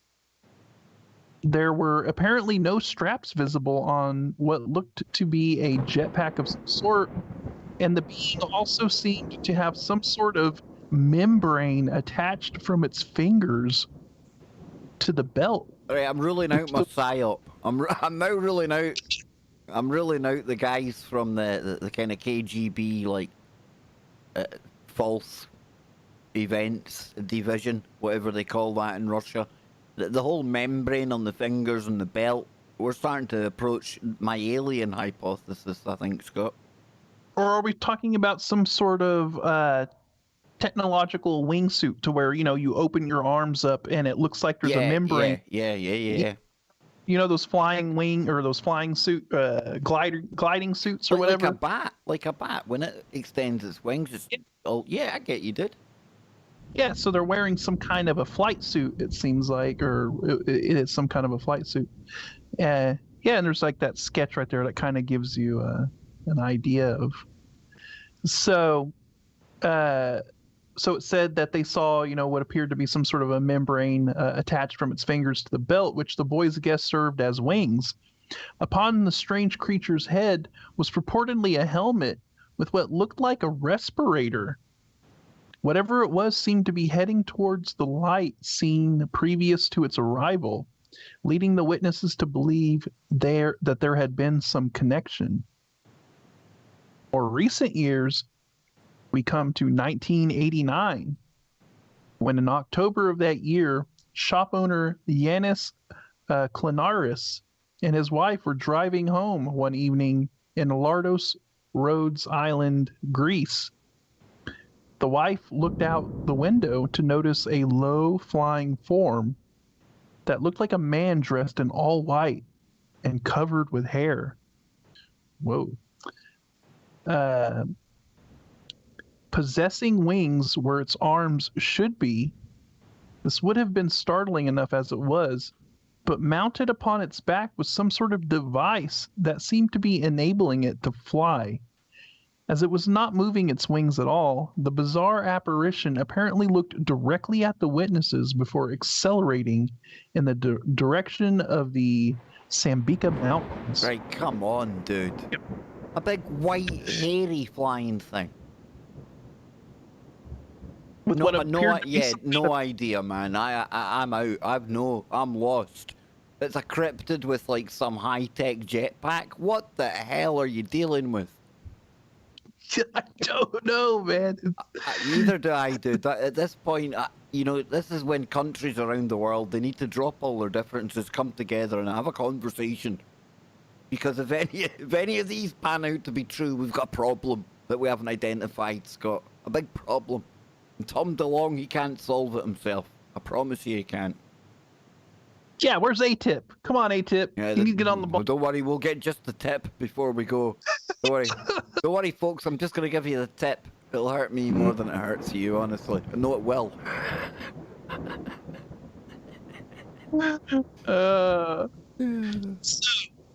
In 1998, we have another report from near Athens, Greece.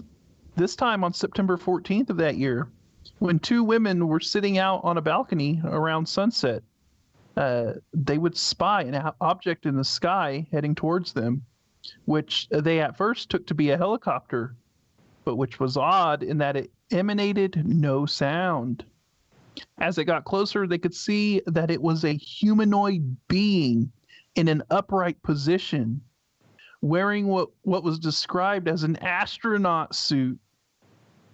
This odd humanoid figure then descended to land at a nearby park, and then sort of do a massive hop towards the forest on Androditos Hill, not far away. The creature then seemed to hover about and then transform into a bright spot and vanish. Yeah, that's what I'm looking at. I mean, what are you dealing with at that point? Definitely one of them. What the heck, dude? So he was like, this is like the San Antonio thing. He was hovering upright, you know, and then he landed, kind of hopped towards the forest, and then blipped out of existence. Yeah, it just turned into like a bright light and boom, gone. Hey, maybe the time traveler's visit was over. He had to. You think about it this way as well, Scott, right? You see something like this, I would imagine, I'm going to imagine that maybe half the people that see something like this would never tell anyone. Exactly. I mean, probably the people who we are reading about, it probably, like, it troubled them for some time. If I tell people about this, like, I know in Fort Augustus, where I come from, a small village, you know, something happens to somebody, everybody knows about it. So if I seen a flying man landing in a white Elon Musk spacesuit, highly advanced for back at the tail end of 1989, it looked at me, it winked, it hopped and it jumped, and not only that, not only is there a flying man in a spacesuit, but then he turns into light and disappears. I tell you right now, Scott, that ain't leaving my family house. I ain't telling my friends about that. No, I'm not. As much as I love the woo, I've got to like think to myself, what kind of repercussions are going to come from this? And I tell you what comes from that. You're no longer Kev Baker at that point. You're that absolute whack job. That's him that's seen the flying guy that hopped and winked at him and then blimped. He's nuts. You see what I'm saying? I reckon there's more people see phenomena like this than we're ever going to know. Well, it's like how many pilots actually saw UFOs and never reported it. You know, because now it's cool, we hear a bit more about it, but it never became cool to mention that you've seen people like flying through the air and blimping out and flying white Yetis with some kind of jetpack by Red Bull on them. And I know it's 2020, but only one of our sightings has come from 2020 so far. The rest of these this has always been happening. Like, always been happening, Scott. Time travel. Yeah. Well, I mean, we talk about it in the context of, like, say, this out-of-place technology, but let's go to let's look at it from maybe a biblical standpoint. Angels.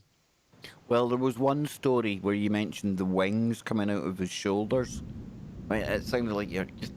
It was an But angel being described, right? but if you kind of look at what the Bible kind of describes, angels are utilizing some kind of otherworldly technology. You might not know this, but Bill at the weekend or the weekend before, we were talking about the second coming, you know, when the big man comes back. And I was quite shocked because Bill is very open to that taking place via a spaceship coming. And just like you're talking about there, dude. You know, we're thinking we've totally gone for the whole and they've got all these kind of harp music playing and they've got these white kind of feathery feathers and wings. We could be talking about technology, proper advanced technology like you're talking about, dude. Well, it said the angels' weapons were forged of a material, a metal that is not of this earth. So we're talking about high technology. It came from Asgardia, folks. We'll be back on the other side. Don't go anywhere. It's getting weird. It's getting woo. It's because it's Freaky Friday. We'll be right back. Yeah, this one's taking a twist for the. It's corkscrewing kind of spiral hole that we're in here, dude. Yeah, we're if I was a jetpack man, I would be in a descending spiral right now. That should be a song. If I was a jetpack man. I think the closest we got is Elton John's Rocket Man. Why would a god need a spaceship? Seriously, that tech, not God. Hey, dude. Maybe if he wants to come and travel about in his simulation that he made, maybe he'll have to take on some kind of godly avatar. Maybe he'll need to get in his godly looking spaceship. I don't know. I have no idea, dude. No idea at all. But who knows? Who knows indeed? Will it be angels and demons in the sky, or will it be Vermanas, X-Wings, Millennium Falcon, the Death Star turning up? I think it's more likely to be the latter of the two. You know, we hear these stories of like battles that between angels and demons, and that have been witnessed, and they're flying around and stuff like that, and it makes you wonder: were we looking at some kind of a battle involving high technology that just we didn't understand? Were we looking at forces that were utilizing essentially Iron Man armor suits, flying around doing battle in the sky? I mean, who knows? Who knows, man? At the weekend, we were looking at this. Is weird because it follows on from what we were talking about at the weekend with Bill and more. Travis brought along a load of pictures from like ancient times, or times gone by, would be more accurate. But you see one there. You've got the two kind of questionable things up in each corner. This one here, it's quite. I mean, I don't know what you try to depict if it's not like. And then you got that one. You got that looks like a smudge, Scott, until you look at the wee guy down there that's like pointing up at something. And you've got this bizarre thing here. Woof. It's beaming right into her head. Yeah, when I looked at that, I thought that's like some kind of channeling or something going on there, dude. And then, yeah, you got that one, which reminded me of the metallic orb mystery. And we'll get it there. Images. Yeah, there's one there. And it is. It reminded me of that. Because you've got all the kind of bits on it. You see the bits there? I think I've lost the picture now. And that. Yeah, it's really weird. It's weird looking, isn't it? Yeah. Lost it again. There they are. Yeah, and then you got the big ones in the ground. What the goalie is that all about? Mm, There's so much woo on this world. There's so many things. There's more things we don't know. In fact, there's probably infinitely more things that we don't know compared to what we do know. Innit? yeah. Big time. Yep. Right, here we go. We've got 1 hour to go, Scotty boy. The hosts are waiting Yep. for us to get back. Here we go. Let's do it. Welcome back. Third hour of today's Freaky Friday, right here on TFRLive.com. Remember to tell everyone about the network. It's where we say that silence is consent, and where we try our best to give you protection from deception. And me and Scott, we try our utmost to be the #1 abnormal, paranormal show, not just on this network and not just on this world or this timeline. No, many worlds, many timelines. Me and the big man here, we are rocking it.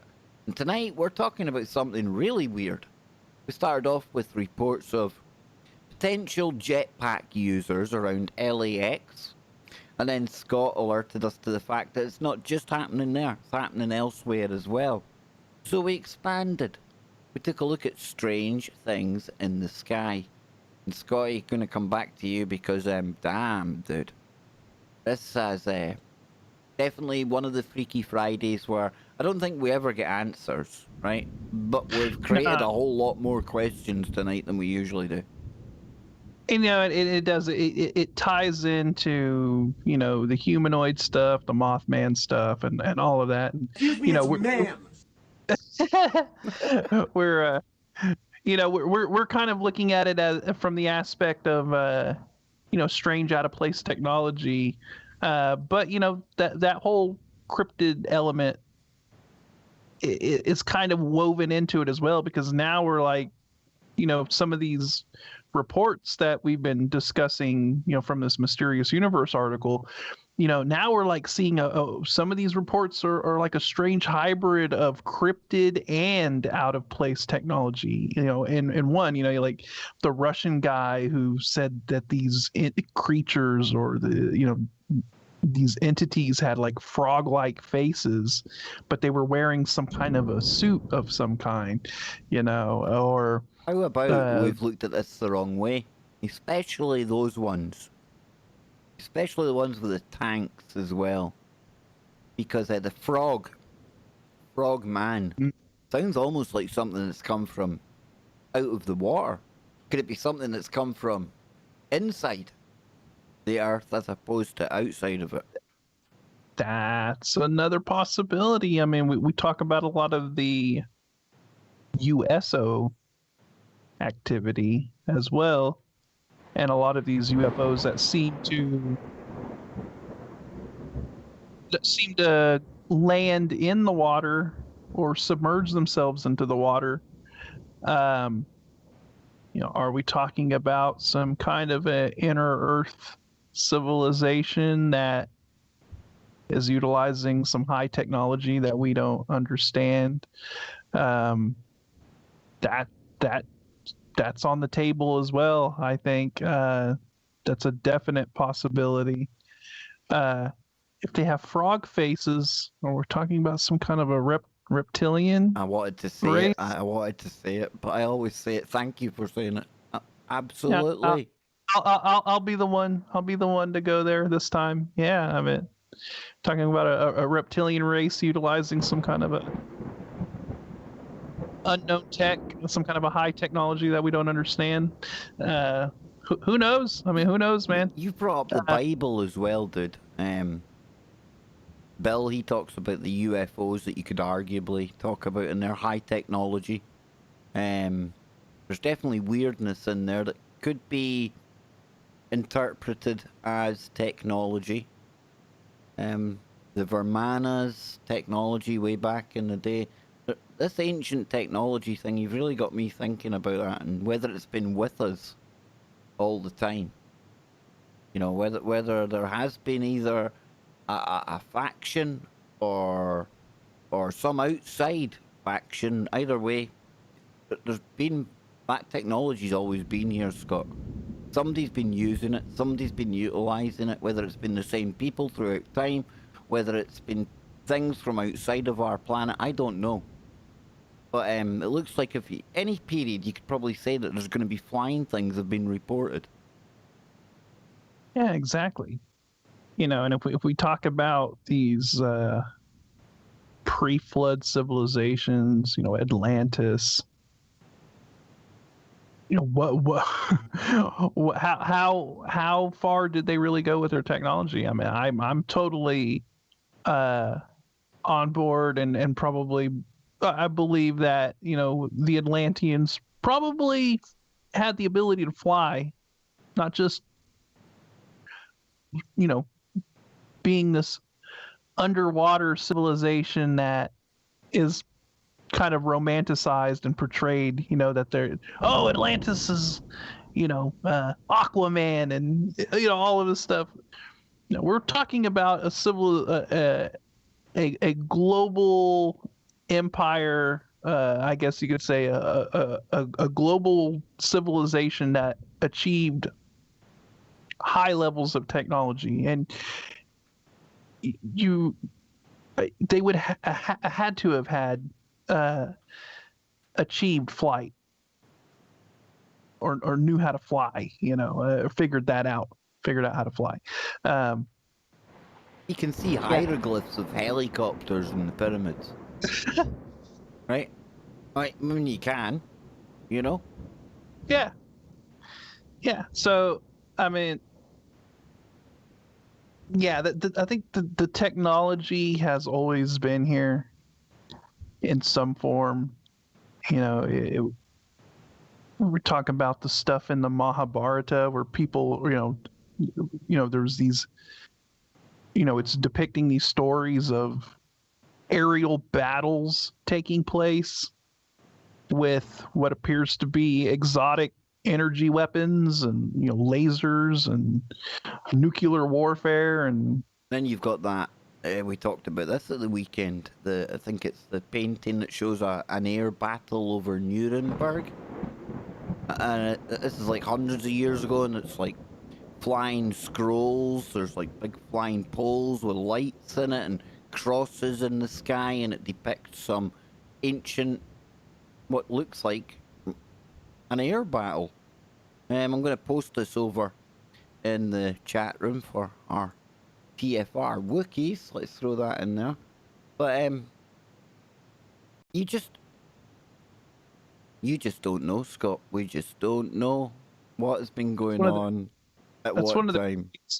That's one of the craziest pictures. Every time I see that, it makes me go, "What, dude? If I saw something like that, or I'd never noticed this before until Travis pointed it out the other day, but in the bottom right-hand corner, looks like we're firing back. It either looks like we're firing back, or it looks like some of these craft have crashed. Could be, yeah, could be. And that they've crashed into, that they were shot down and that they were burning in a field or something, My mother's a lightweight. She's going to her bed. She couldn't last till the end of Freaky Friday. I'm disappointed in you, Pearly. What is that all about? You can't handle your woo. Good night, Mother. Good night, and I will resume our Scrabble battle tomorrow. She's only won once in a fortnight, dude. It's awesome. Oh, shamed in public as well. But yeah, I hadn't considered the crashed option. So was there a crash retrieval way back in the day? I'm trying to remember when he said this was, but a few hundred years ago anyway.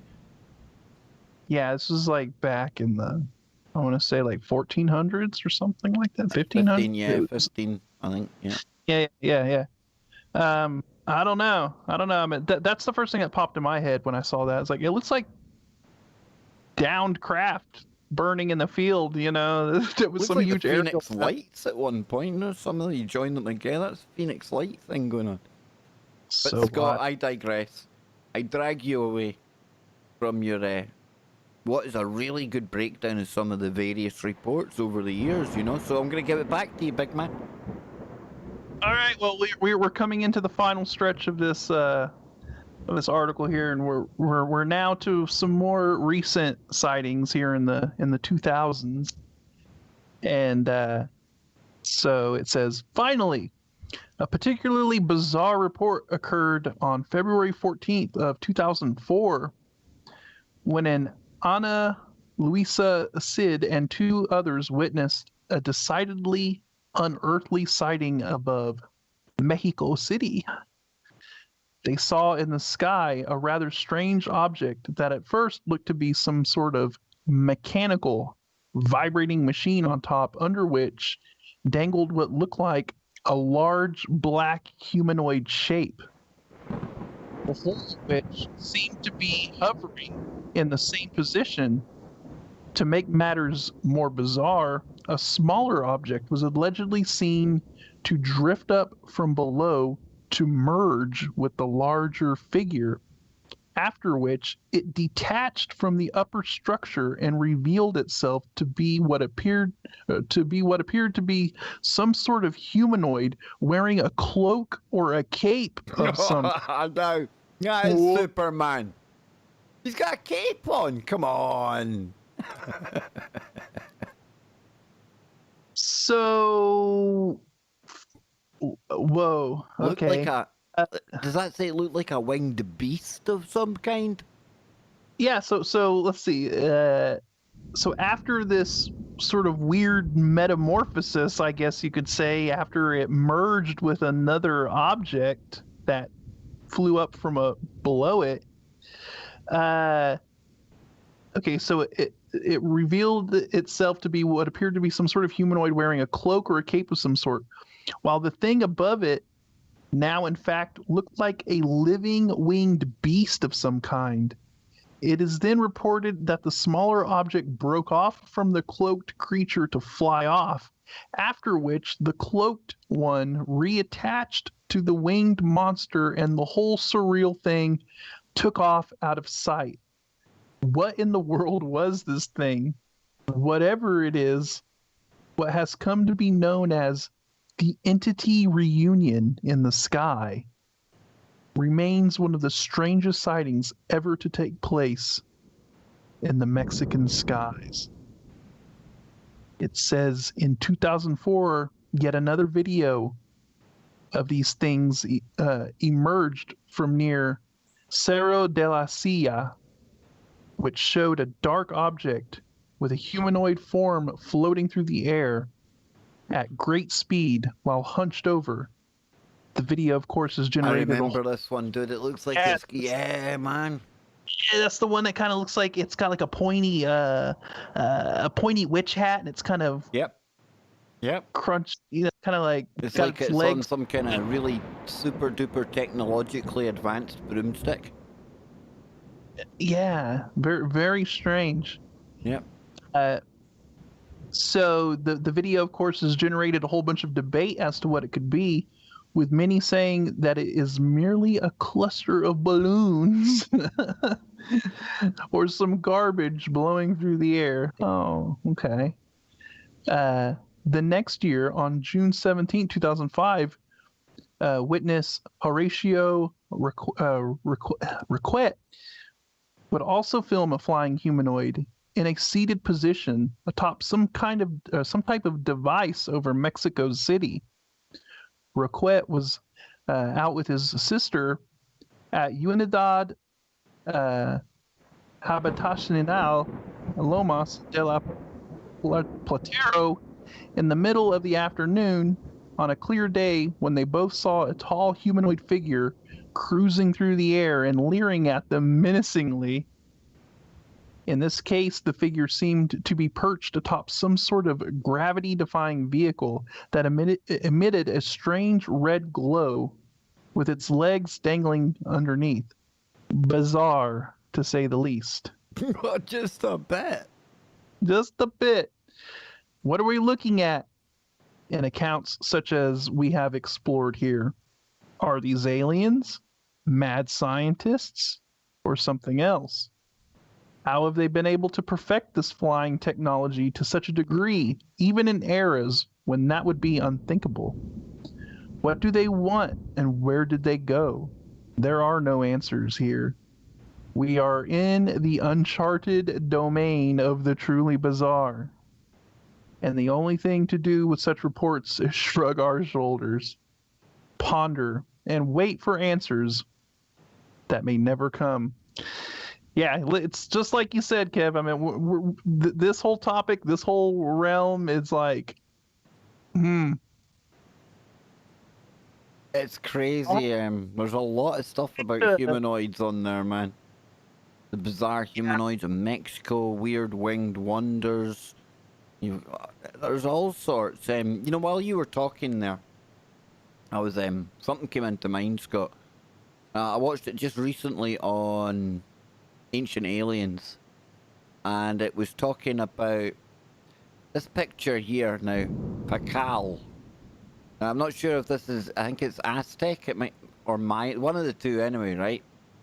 It's a really kind of famous kind of picture. I'll kind of put it in the chat room for TFR, and then I'll blow it up here. But this arguably looks as if it's some kind of man working some kind of machine, because if you look at it a certain way, you know, you could say when we watch the space shuttle rocket lifting off, I mean, they're kind of sitting with their back to the ground, they're facing up into the sky, and that's what Pacal's doing here.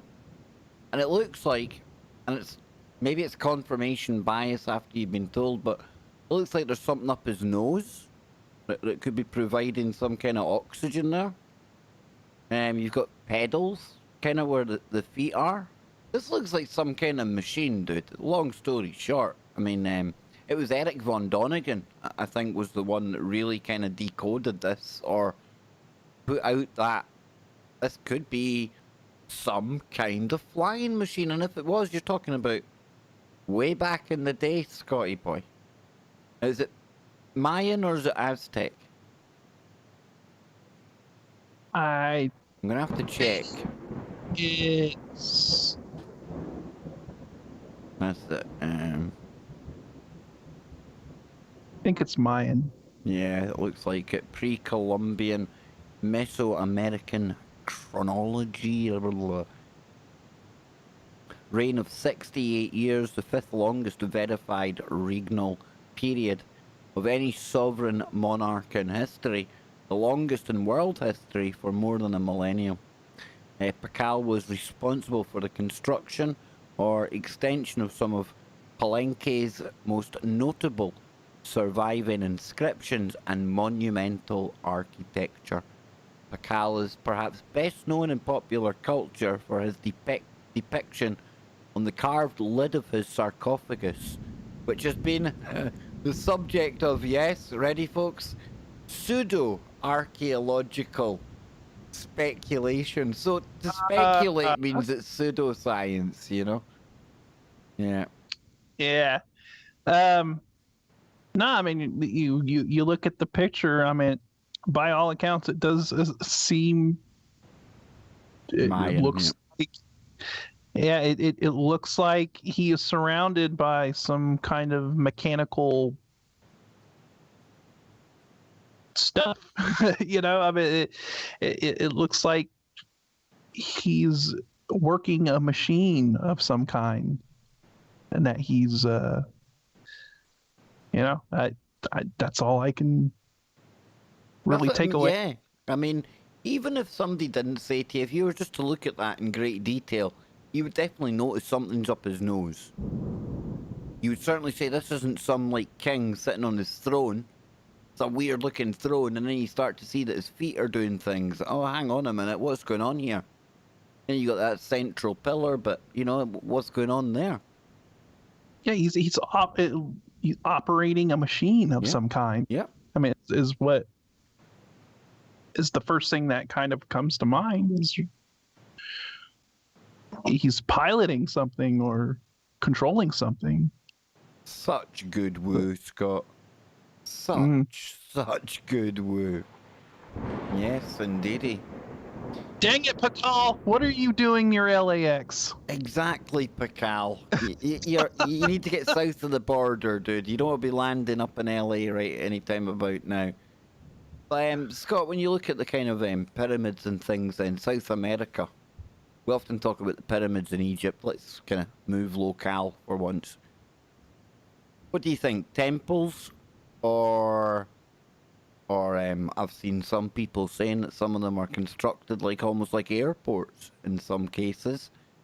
Do you think there might be a kind of similarity with the Vermana? Where you see the temples over there being built the same way? What's your thoughts on them, man? Well, I think we're looking at a similar construction and architecture that was being utilized globally, right? Because I don't believe all of these cultures and civilizations were isolated. I believe that they all interacted with each other at some level, and that some base level architectural knowledge was spread throughout the globe. So, you know, they were building these pyramid structures globally. So you saw them in Egypt, you see them in South America, you see them all over the place, right? So there was this common knowledge that was being shared among all of these ancient civilizations. And so I think, these Mayan pyramids and these pyramids that we see in South America, they probably were serving the same purpose that the Egyptian pyramids were serving. I mean, we could be talking about energy generation or something along that lines. They were built on ley lines and these natural energy kind of hotspots, I guess you could say. So I think there's an element of channeling energy, or generating energy, or even just having it at a location with kind of like these high energetic fields, to go and do these ceremonies at, in a charged location. I think when they climb the pyramid, get to the top, do some kind of a sacrifice or something like that. You're at the pinnacle of where all that energy is coming, at the apex of the pyramid. You're at the very top of it. The energy is going to be completely concentrated at the top. I think there's so much of this that we fail to understand. I really do. Yep. And think about it.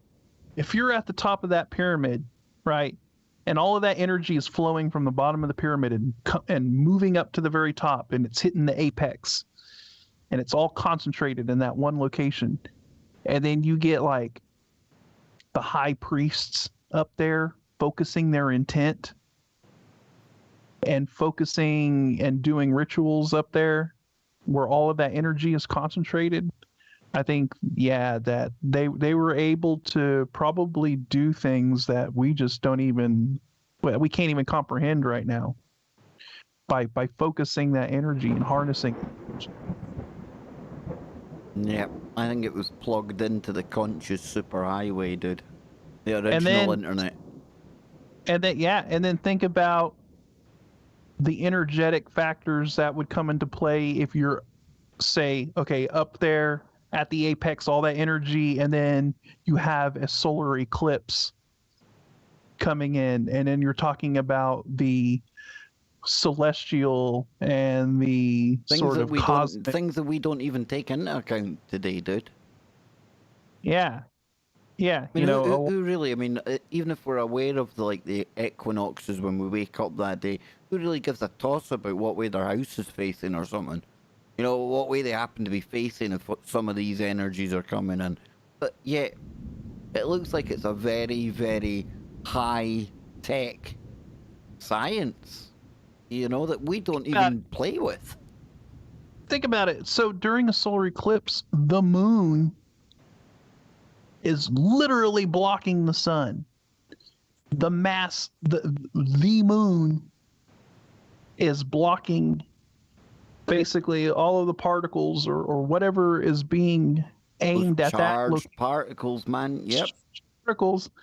The moon is blocking it at that particular moment. And so does that allow maybe ley line energy or whatever in that location to spike up because it's not being bombarded with, particles from the sun? I mean, there's a lot of stuff. Scott, so are we kind of like, in this conversation then, are we equating the ley line network to literally being like some cosmic superhighway that's plugged into the cosmic internet, the consciousness internet? I have no idea how you'd even put it into language, But the ley lines, we talk about them a lot. But what really is the science of the ley lines? What are they really all about? We'll be back after the break, one segment to go, and it's only getting better from here on in. We'll have a quick story about goblins before we go as well. Yes, goblin. We'll be right back after the break. I've still got our thunder and lightning on, as I just discovered there. There we go. Yeah, I've been here. That's why I've been. It's been startling me every once in a while.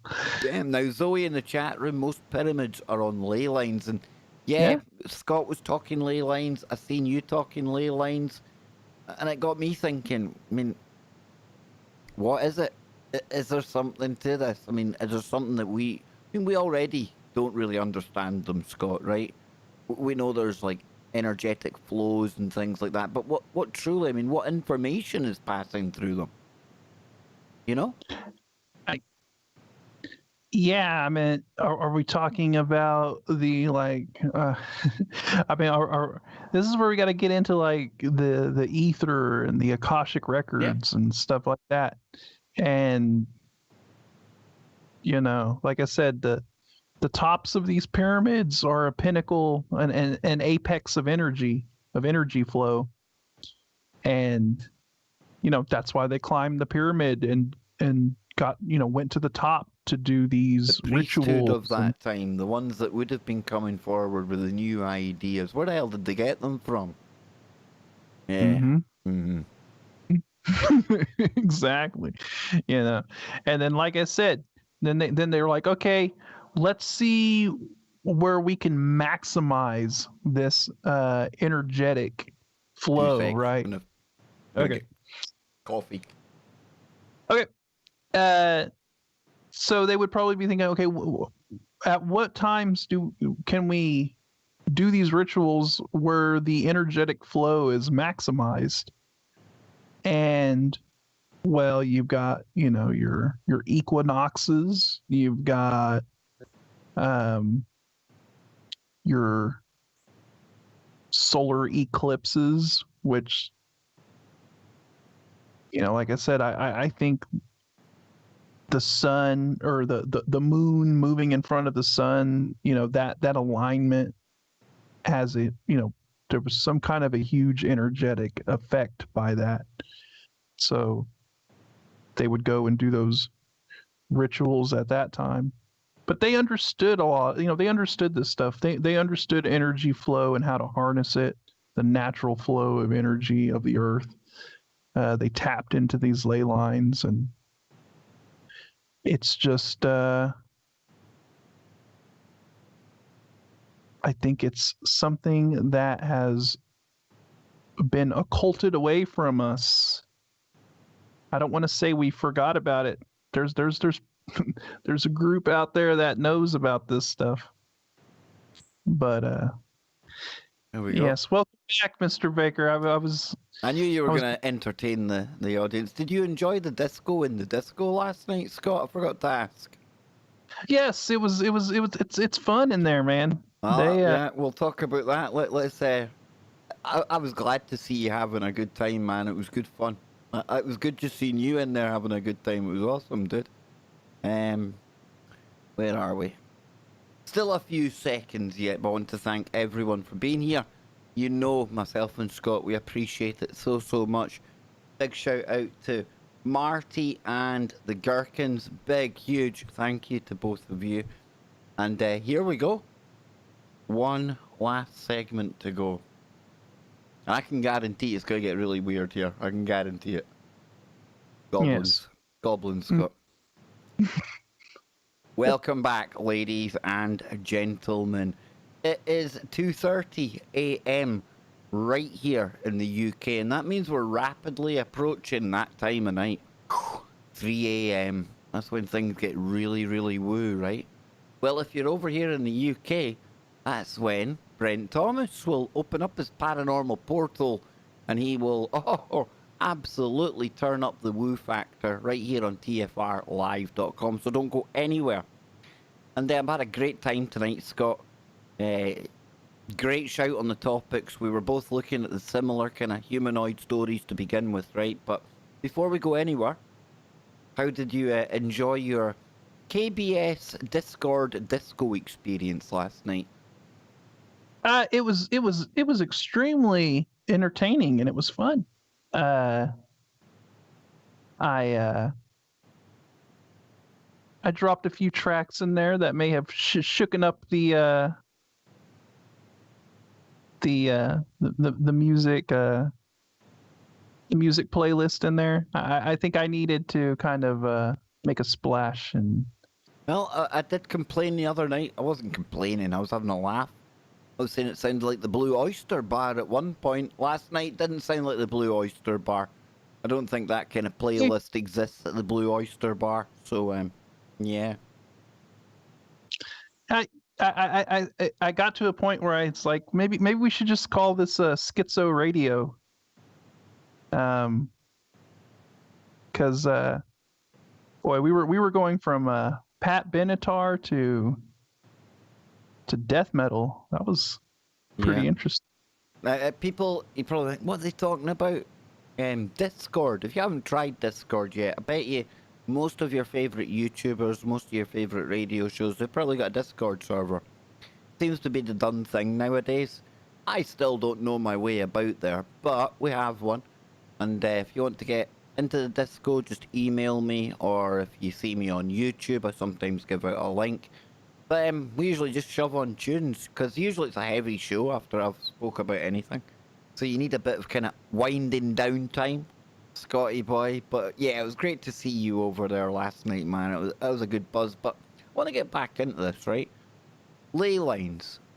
I would say we misunderstand them, but that would be almost implying we think we understand them.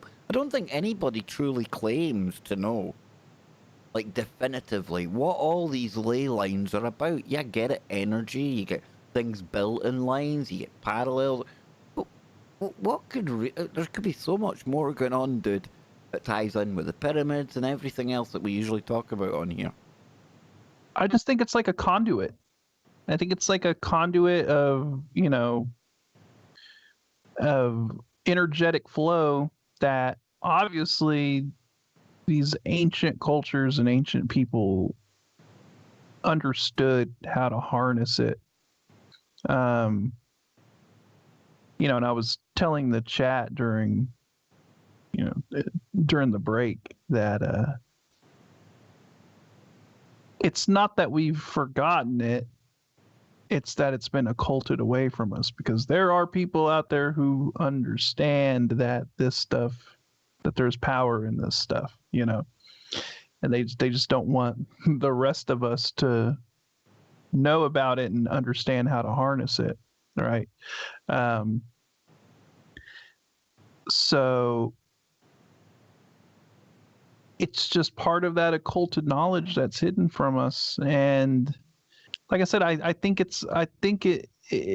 these ley lines and stuff, it's a conduit that allows you to tap into, I would say, that Akashic record. Yeah. to receive downloads of information that's in the ether. And we've heard many accounts of people who said, oh, I went up to this site and I put my hand on it and it felt like I received a download. Do you think along these ley lines comes a more... Try to be careful how I choose my words here.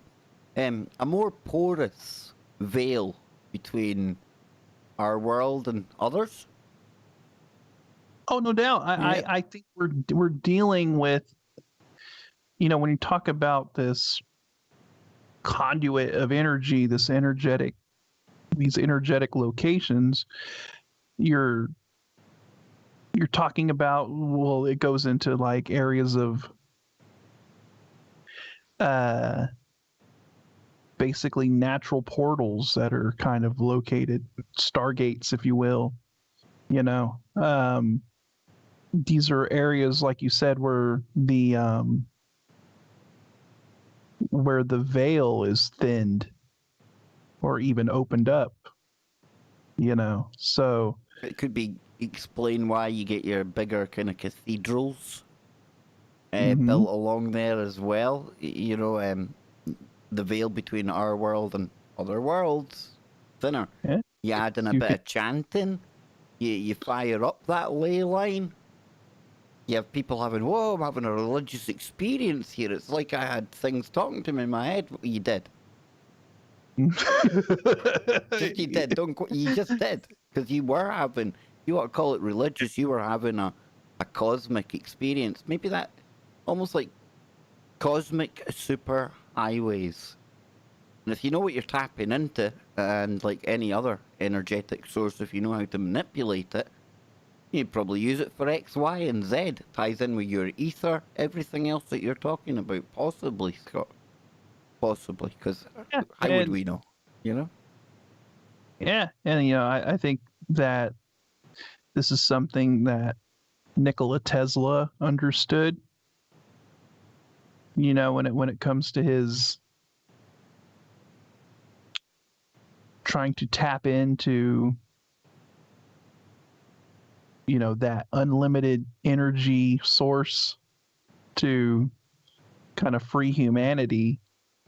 And 369, that's all we need to understand to do that, Scott. What we need to understand about these numbers, I don't know, but he told us all we need is those numbers, a bit of vibration, and you've got everything you need. Yeah, I mean they're all divisible by 3, so it's, but yeah, 369, or it's like Tesla said that those are the key. Those are the key numbers to unlock, to everything. And yeah, you see the pyramid down here, triangles, 3 sides. You go up to, is it Saturn that's got the hexagon moon, the hexagon kind of thing at the pole? Saturn, isn't it? I think. Yeah. Saturn. It's like North Pole storm is shaped like a hexagon. There's a 3. And there's a 6. Certainly seems that there are significant numbers on many levels. Mm-hmm. Tesla, can we channel Tesla? Can we get a Ouija board going? Oh, don't say that. Bill will come and he'll come and fight me if I say that.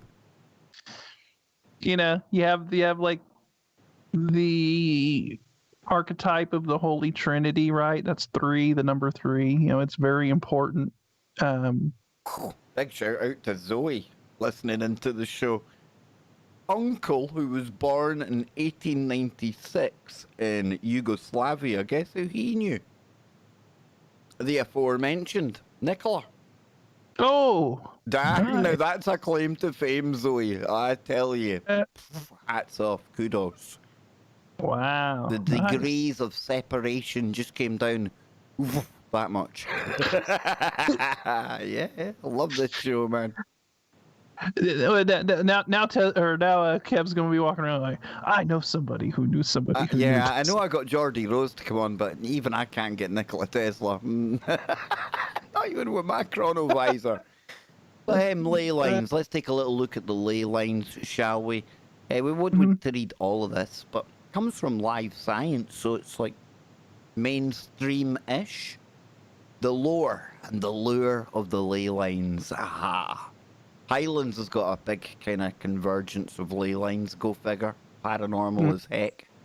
Many people believe that a grid of Earth energies circles the globe, connecting important and sacred sites such as Stonehenge, the Egyptian pyramids, and the Great Wall of China.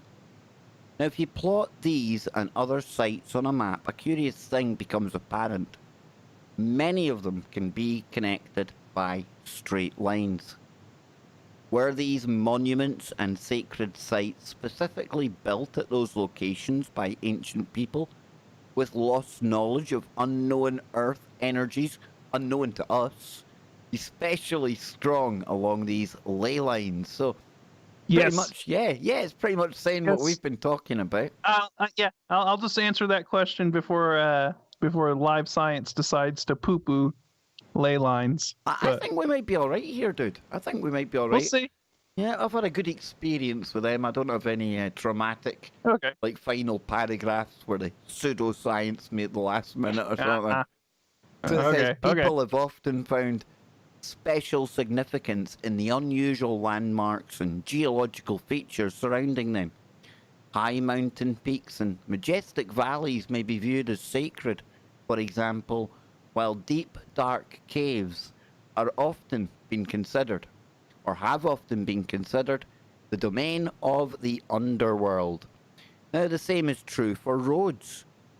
In the 1800s, the British Isles, or on the British Isles, many people believed in mysterious fairy paths, trails connecting certain hilltops in the countryside, and it was considered dangerous, or at least unwise, to walk on those paths during certain days because the wayward traveller might come upon a parade of fairies who would not take kindly to the human interruption. Who knew that tranny story time was being held on hilltops in England way back in the day that they're talking about there? So, a fairy parade? Who would have known?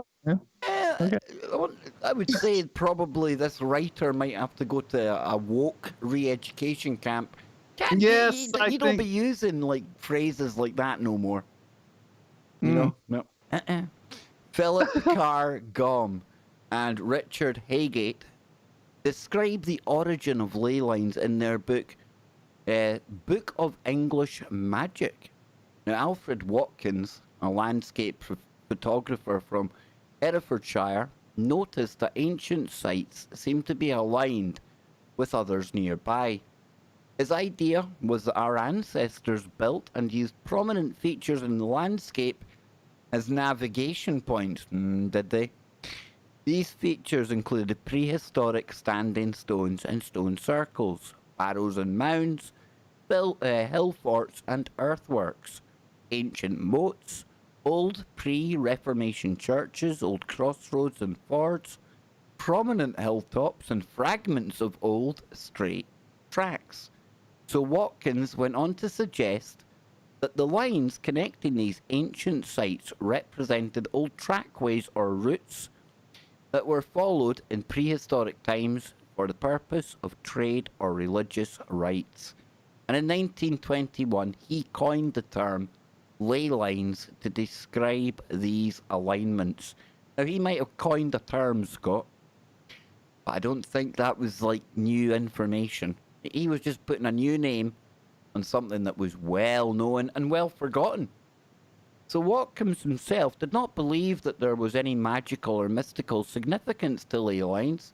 However, the authors note the idea that there is a hidden network of energy lines across the Earth fired the imagination of the burgeoning New Age movement, and dowsers in particular became keen on detecting ley lines with dowsing. Now, Scott, dowsing. I think there's something to that. I really do think there's something to it.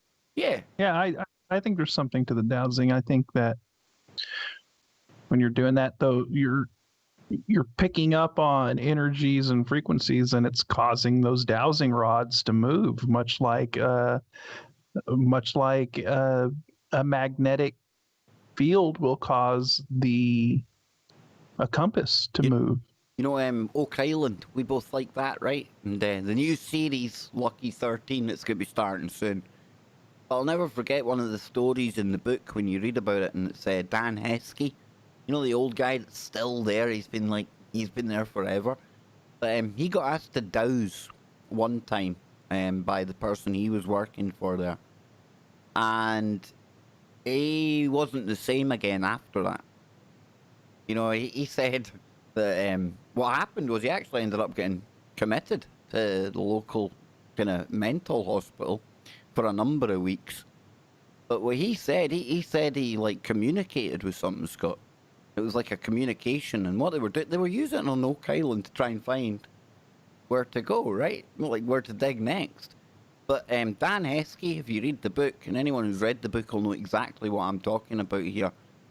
He had a hell of an experience when it came to dowsing, and that wasn't the first time that dowsers had been to Oak Island. Why bring that up? Because when you look at the history of Oak Island, the Freemasons argued the Freemasons have got some secret knowledge that we don't get privy to, right? We don't get access to it. They weren't bothered about using dowsers, Scotty. But they were quite happy to use the pseudoscience dowsers on the case, you know, so I definitely think there's something well to it. Yeah, no big doubt. time. Because of this new age interest. Label it new age and people will run away because they'll think it's silly. Ley lines rose from mundane origins to an entire field of study, spawning books, seminars, and groups of ley line enthusiasts who gather to discuss, research, and walk the lines. Ley lines have also been incorporated into a variety of otherwise unrelated paranormal subjects, including dowsing, UFOs, Atlantis, crop circles, and numerology. I love how it says there, the ley lines have been incorporated into a variety of otherwise unrelated paranormal subjects. They assume they're unrelated, but if the ley line connection is true, they're absolutely connected. Do you know what I'm saying? It's crazy, dude. I told you life science was going to poo-poo it. They were going to poo-poo They it. done it, man. You won't find ley lines discussed in any geography or geology textbooks because they aren't real. Actual, measurable things. Though scientists can find no evidence of these ley lines, they cannot be detected by magnometers or any other scientific device. New Agers, psychics, and others claim to be able to sense or feel their energy. How? Wait. That's just shocking, isn't it? Cannot be detected by magnometers or any other scientific. How many examples have we seen where people went to these locations and picked up strange magnetic anomalies, electromagnetic fields, fluctuations, equipment failed. The list can go on. There have been many instances where they've been able to detect anomalies and strange energetic fluctuations with equipment. So yeah, I mean, they make it sound like it's only these people that are like kooky psychics that are like, I can feel the energy of this location, No, hey, listen. The whole thing, there's something to that. Remember what Tesla was saying? Frequency, vibration. Hey, just saying. So it says here, now Scott, I don't know if you're seeing the chat room, but if you can get in there, somebody wants to tip you for your hard work today. So we can get that probably when we finish up the story here. We'll get that to Zoe. But if you can get in there and deal with it, that's cool. But if not, we'll do it when we get finished this. But Zoe, thank you very much, and we'll get that to you. Watkins, now, I must admit I'm struggling to read this story without kind of cracking up and triggering myself, because the aspect of the 17th letter of the alphabet that I'm looking into right now has got a lot of Watkins kind of talk in it. But the original idea of ley lines, Scott, away from the 17th letter, is quite valid and rather intuitive.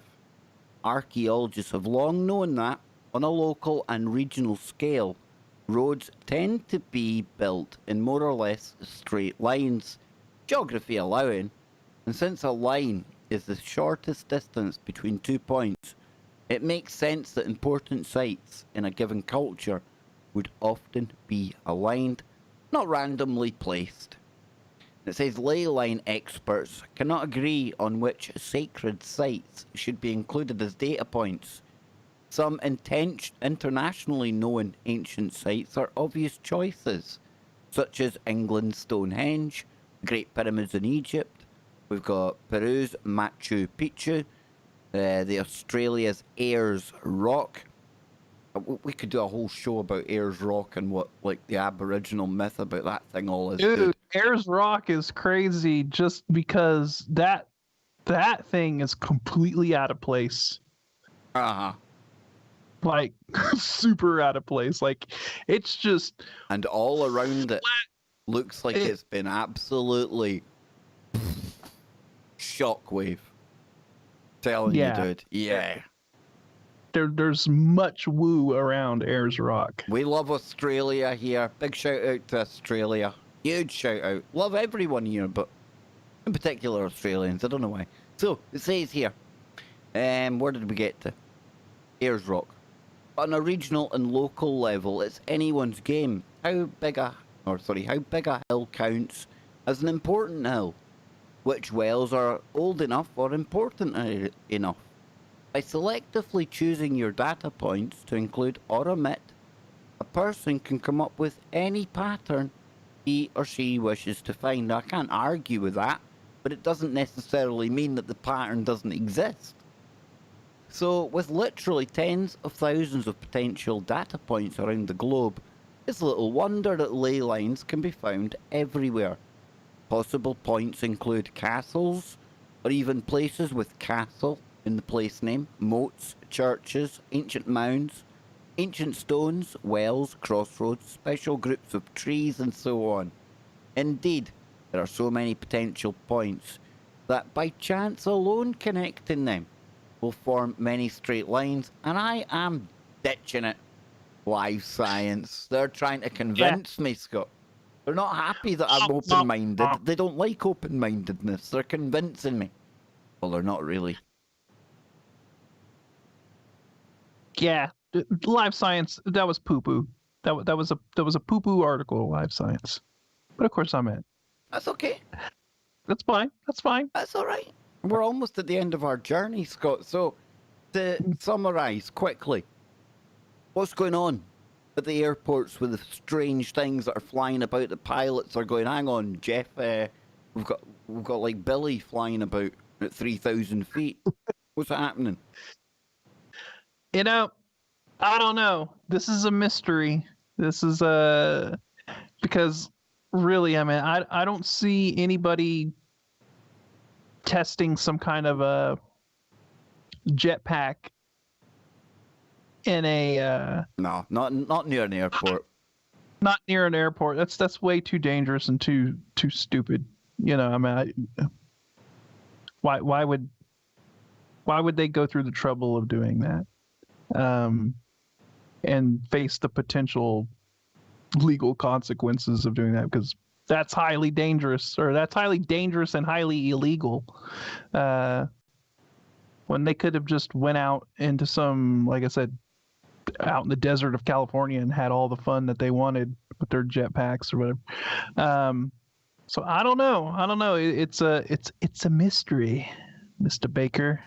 That's what makes the best Freaky Fridays, Mr. Lopez. Hey, maybe we can just add this to the list of that Mysterious Universe article. You know, as far as like the San Antonio one goes, I mean, maybe somebody was testing out a jetpack or something, and I just I don't know, man. I don't know. I don't know. Maybe Brent Thomas might know. He might. Hmm. Now, whether he'll actually follow on from what we're talking about is highly unlikely. It'd be pretty cool if he did. What a sync that would be. But I've had good fun tonight. And again, the best Freaky Fridays. I think we come away from this get-together with more questions than answers. I like how we kind of we managed to stay on that pretty much on point for the full show, which is Yeah. pretty good for I, us two I guys. tried to stay on track. I tried to stay on track. I tried to. I almost threw a curveball in with like airships and nimzas and bad guys at the tail end of. Yeah, That's fine. That's fine. That's fine. I went off into the whole dream rant, earlier, but I had to pull it back. I know we love our randomness here on Freaky Friday, but the flying humanoid thing is just there's so much so much woo with that, man. I'll tell you, we could probably do another 3 Freaky Fridays if we were to dig up more woo on this topic, and still would be none the wiser, and still there'd be more to look at. It's one of these things. It's one of many things that makes this show, this network, something different. And I know you all know that because you keep coming back for more. And myself, Scott, and all the other hosts, we thank you for it. So until next time, wherever you are, make it TFR. Then he touch that dial. There we go. There we go. Yes, indeed. Now, Scott, I don't know if you want to shout out your details or if you want me to post them for you. I'll post them. Totally up to you. I know Zoe is very, very, very keen to get it, and I don't want to leave until we get that past her, and then everyone's happy, and we can all chill out. And dang, that was a good Freaky Friday, dude. What details are we looking PayPal. for here? Okay. There Yeah, you go. let me Scott is digging them up right now, Zoe. You see. Let me get a link for Kev to drop in the chat here. Yeah. Give And me I'll tag one Zoe. moment. Yeah, I'll tag Zoe so that she sees it. Don't you worry about that, Scott. But, to bring you up to date with what else is going to be happening over the weekend. Now, usually I take Saturdays off. Usually. But I don't know. I'm not going to say I'm definitely going to be on tomorrow. But I don't know. Watch this space. Does that mean that Kev's got something on the back burner that he's looking at that he might need to stream about? Maybe. So, watch out. Discord, I'll post a link in there if it's going to happen. But I'll definitely be back on Sunday. It's going to be a massive one on Sunday. We have got Liberty DeVito coming on to the show. The drummer from Billy Joel's band. And he's going to be coming on talking about life, Billy, and the pursuit of happiness. We're going to be doing that right here. In fact, it'll be over on the main Kev Baker Show channel. And then it will be re-uploaded to Bill Bean's YouTube channel, which is, funnily enough, just check for Bill Bean on YouTube. This is the first one that comes up, and you can find all of the back episodes on there. We've got Liberty coming up this week, and we're going to have a real big name from the world of the paranormal coming up real soon. So how are you getting on there, Scotty boy? Is it all coming together? About to get it. I had to try and remember. He's got it remember. under control, as our Scott. He's always got it under control. Indeed. Where are we? The jetpacks. Yes, that was a good video, that. Enjoyed that. Doo-dooby-dooby-doo. Folks, I'm just waiting for Scott to come back. I have nothing left. I'm burnt out. It's 3 a.m. and I am I'm gone. There's nothing left in me. It's all gone. Here we go. Where are we? Pull up the chat room. We've got Marty in there. We've got Luna. Resident Grey Reaper. Zadok. That's a great name, Zadok. I like that one. The Rockman. Reaper again. Zoe. Marty. Zoe again. Jimmy Jeans for his birthday party. at 11 p.m. PST. That's 7 a.m. over here in the UK. Okay, Yep. Zoe, I'm about to give you this now. Okay, hang on.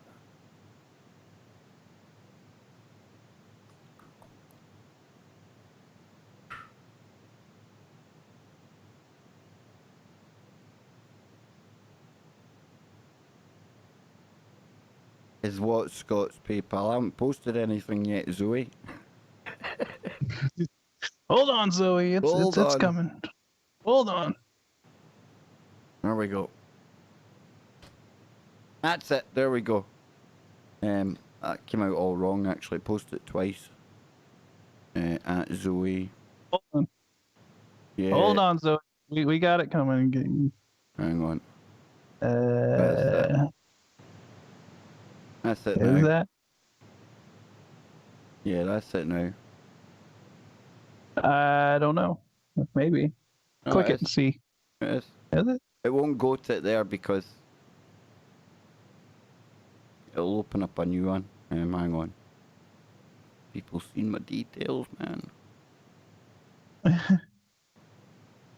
If you go to, I don't think that is it, dude.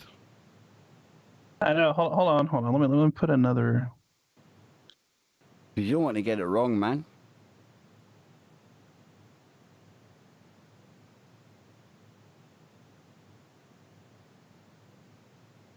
We'll get there, folks. We'll get there. We'll get there. Shove on some tunes until Scotty gets it. That's what I'll do. Because I need a little drink of coffee. Don't go anywhere, folks. Don't go anywhere. We're going to be back. Zoe, don't go anywhere.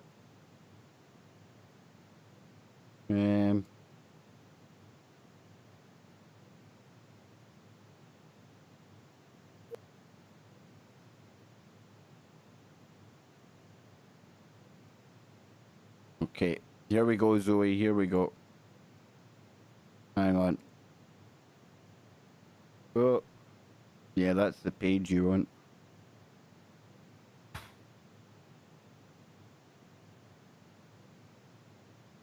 Okay, Zoe, this should be it. No, that's definitely it. That's definitely it. There we go. There we go. So then, big man, are you about ready to take your leave? I am absolutely spent. You tell you, see when that exit music comes on a Freaky Friday, it's like 3 hours just catches you clean up. I just want to make sure Zoe gets this before I go. And thank you very much, Zoe. You didn't have to do that. But I appreciate it. Did you get it? Oh, not yet, but I'm already thanking her. Yeah, cool. No, I didn't know if you'd got it. Yeah, she's got it. She's got it, Scotty. All good, nude. So, folks, thank you all for tuning in today. I would love to stay around and talk, but like I say, it just kind of catches up on you, especially at, 3:03 a.m., Scott. 3:03 a.m. Yes, indeed. It's that witching hour, so that means it's time for me to go and get my giant head down. So until next time, folks, and that'll probably be Sunday, but might be tomorrow. There's a strong, well, over 50% chance it might be tomorrow, okay? So until then, I want you to keep it real, and like we always say here before we go, keep your mind open. Keep looking for the woo, but not to the point where your brain turns to black goo. Keep it real, folks. We are... I'm going to just pick a random one. We're out of here.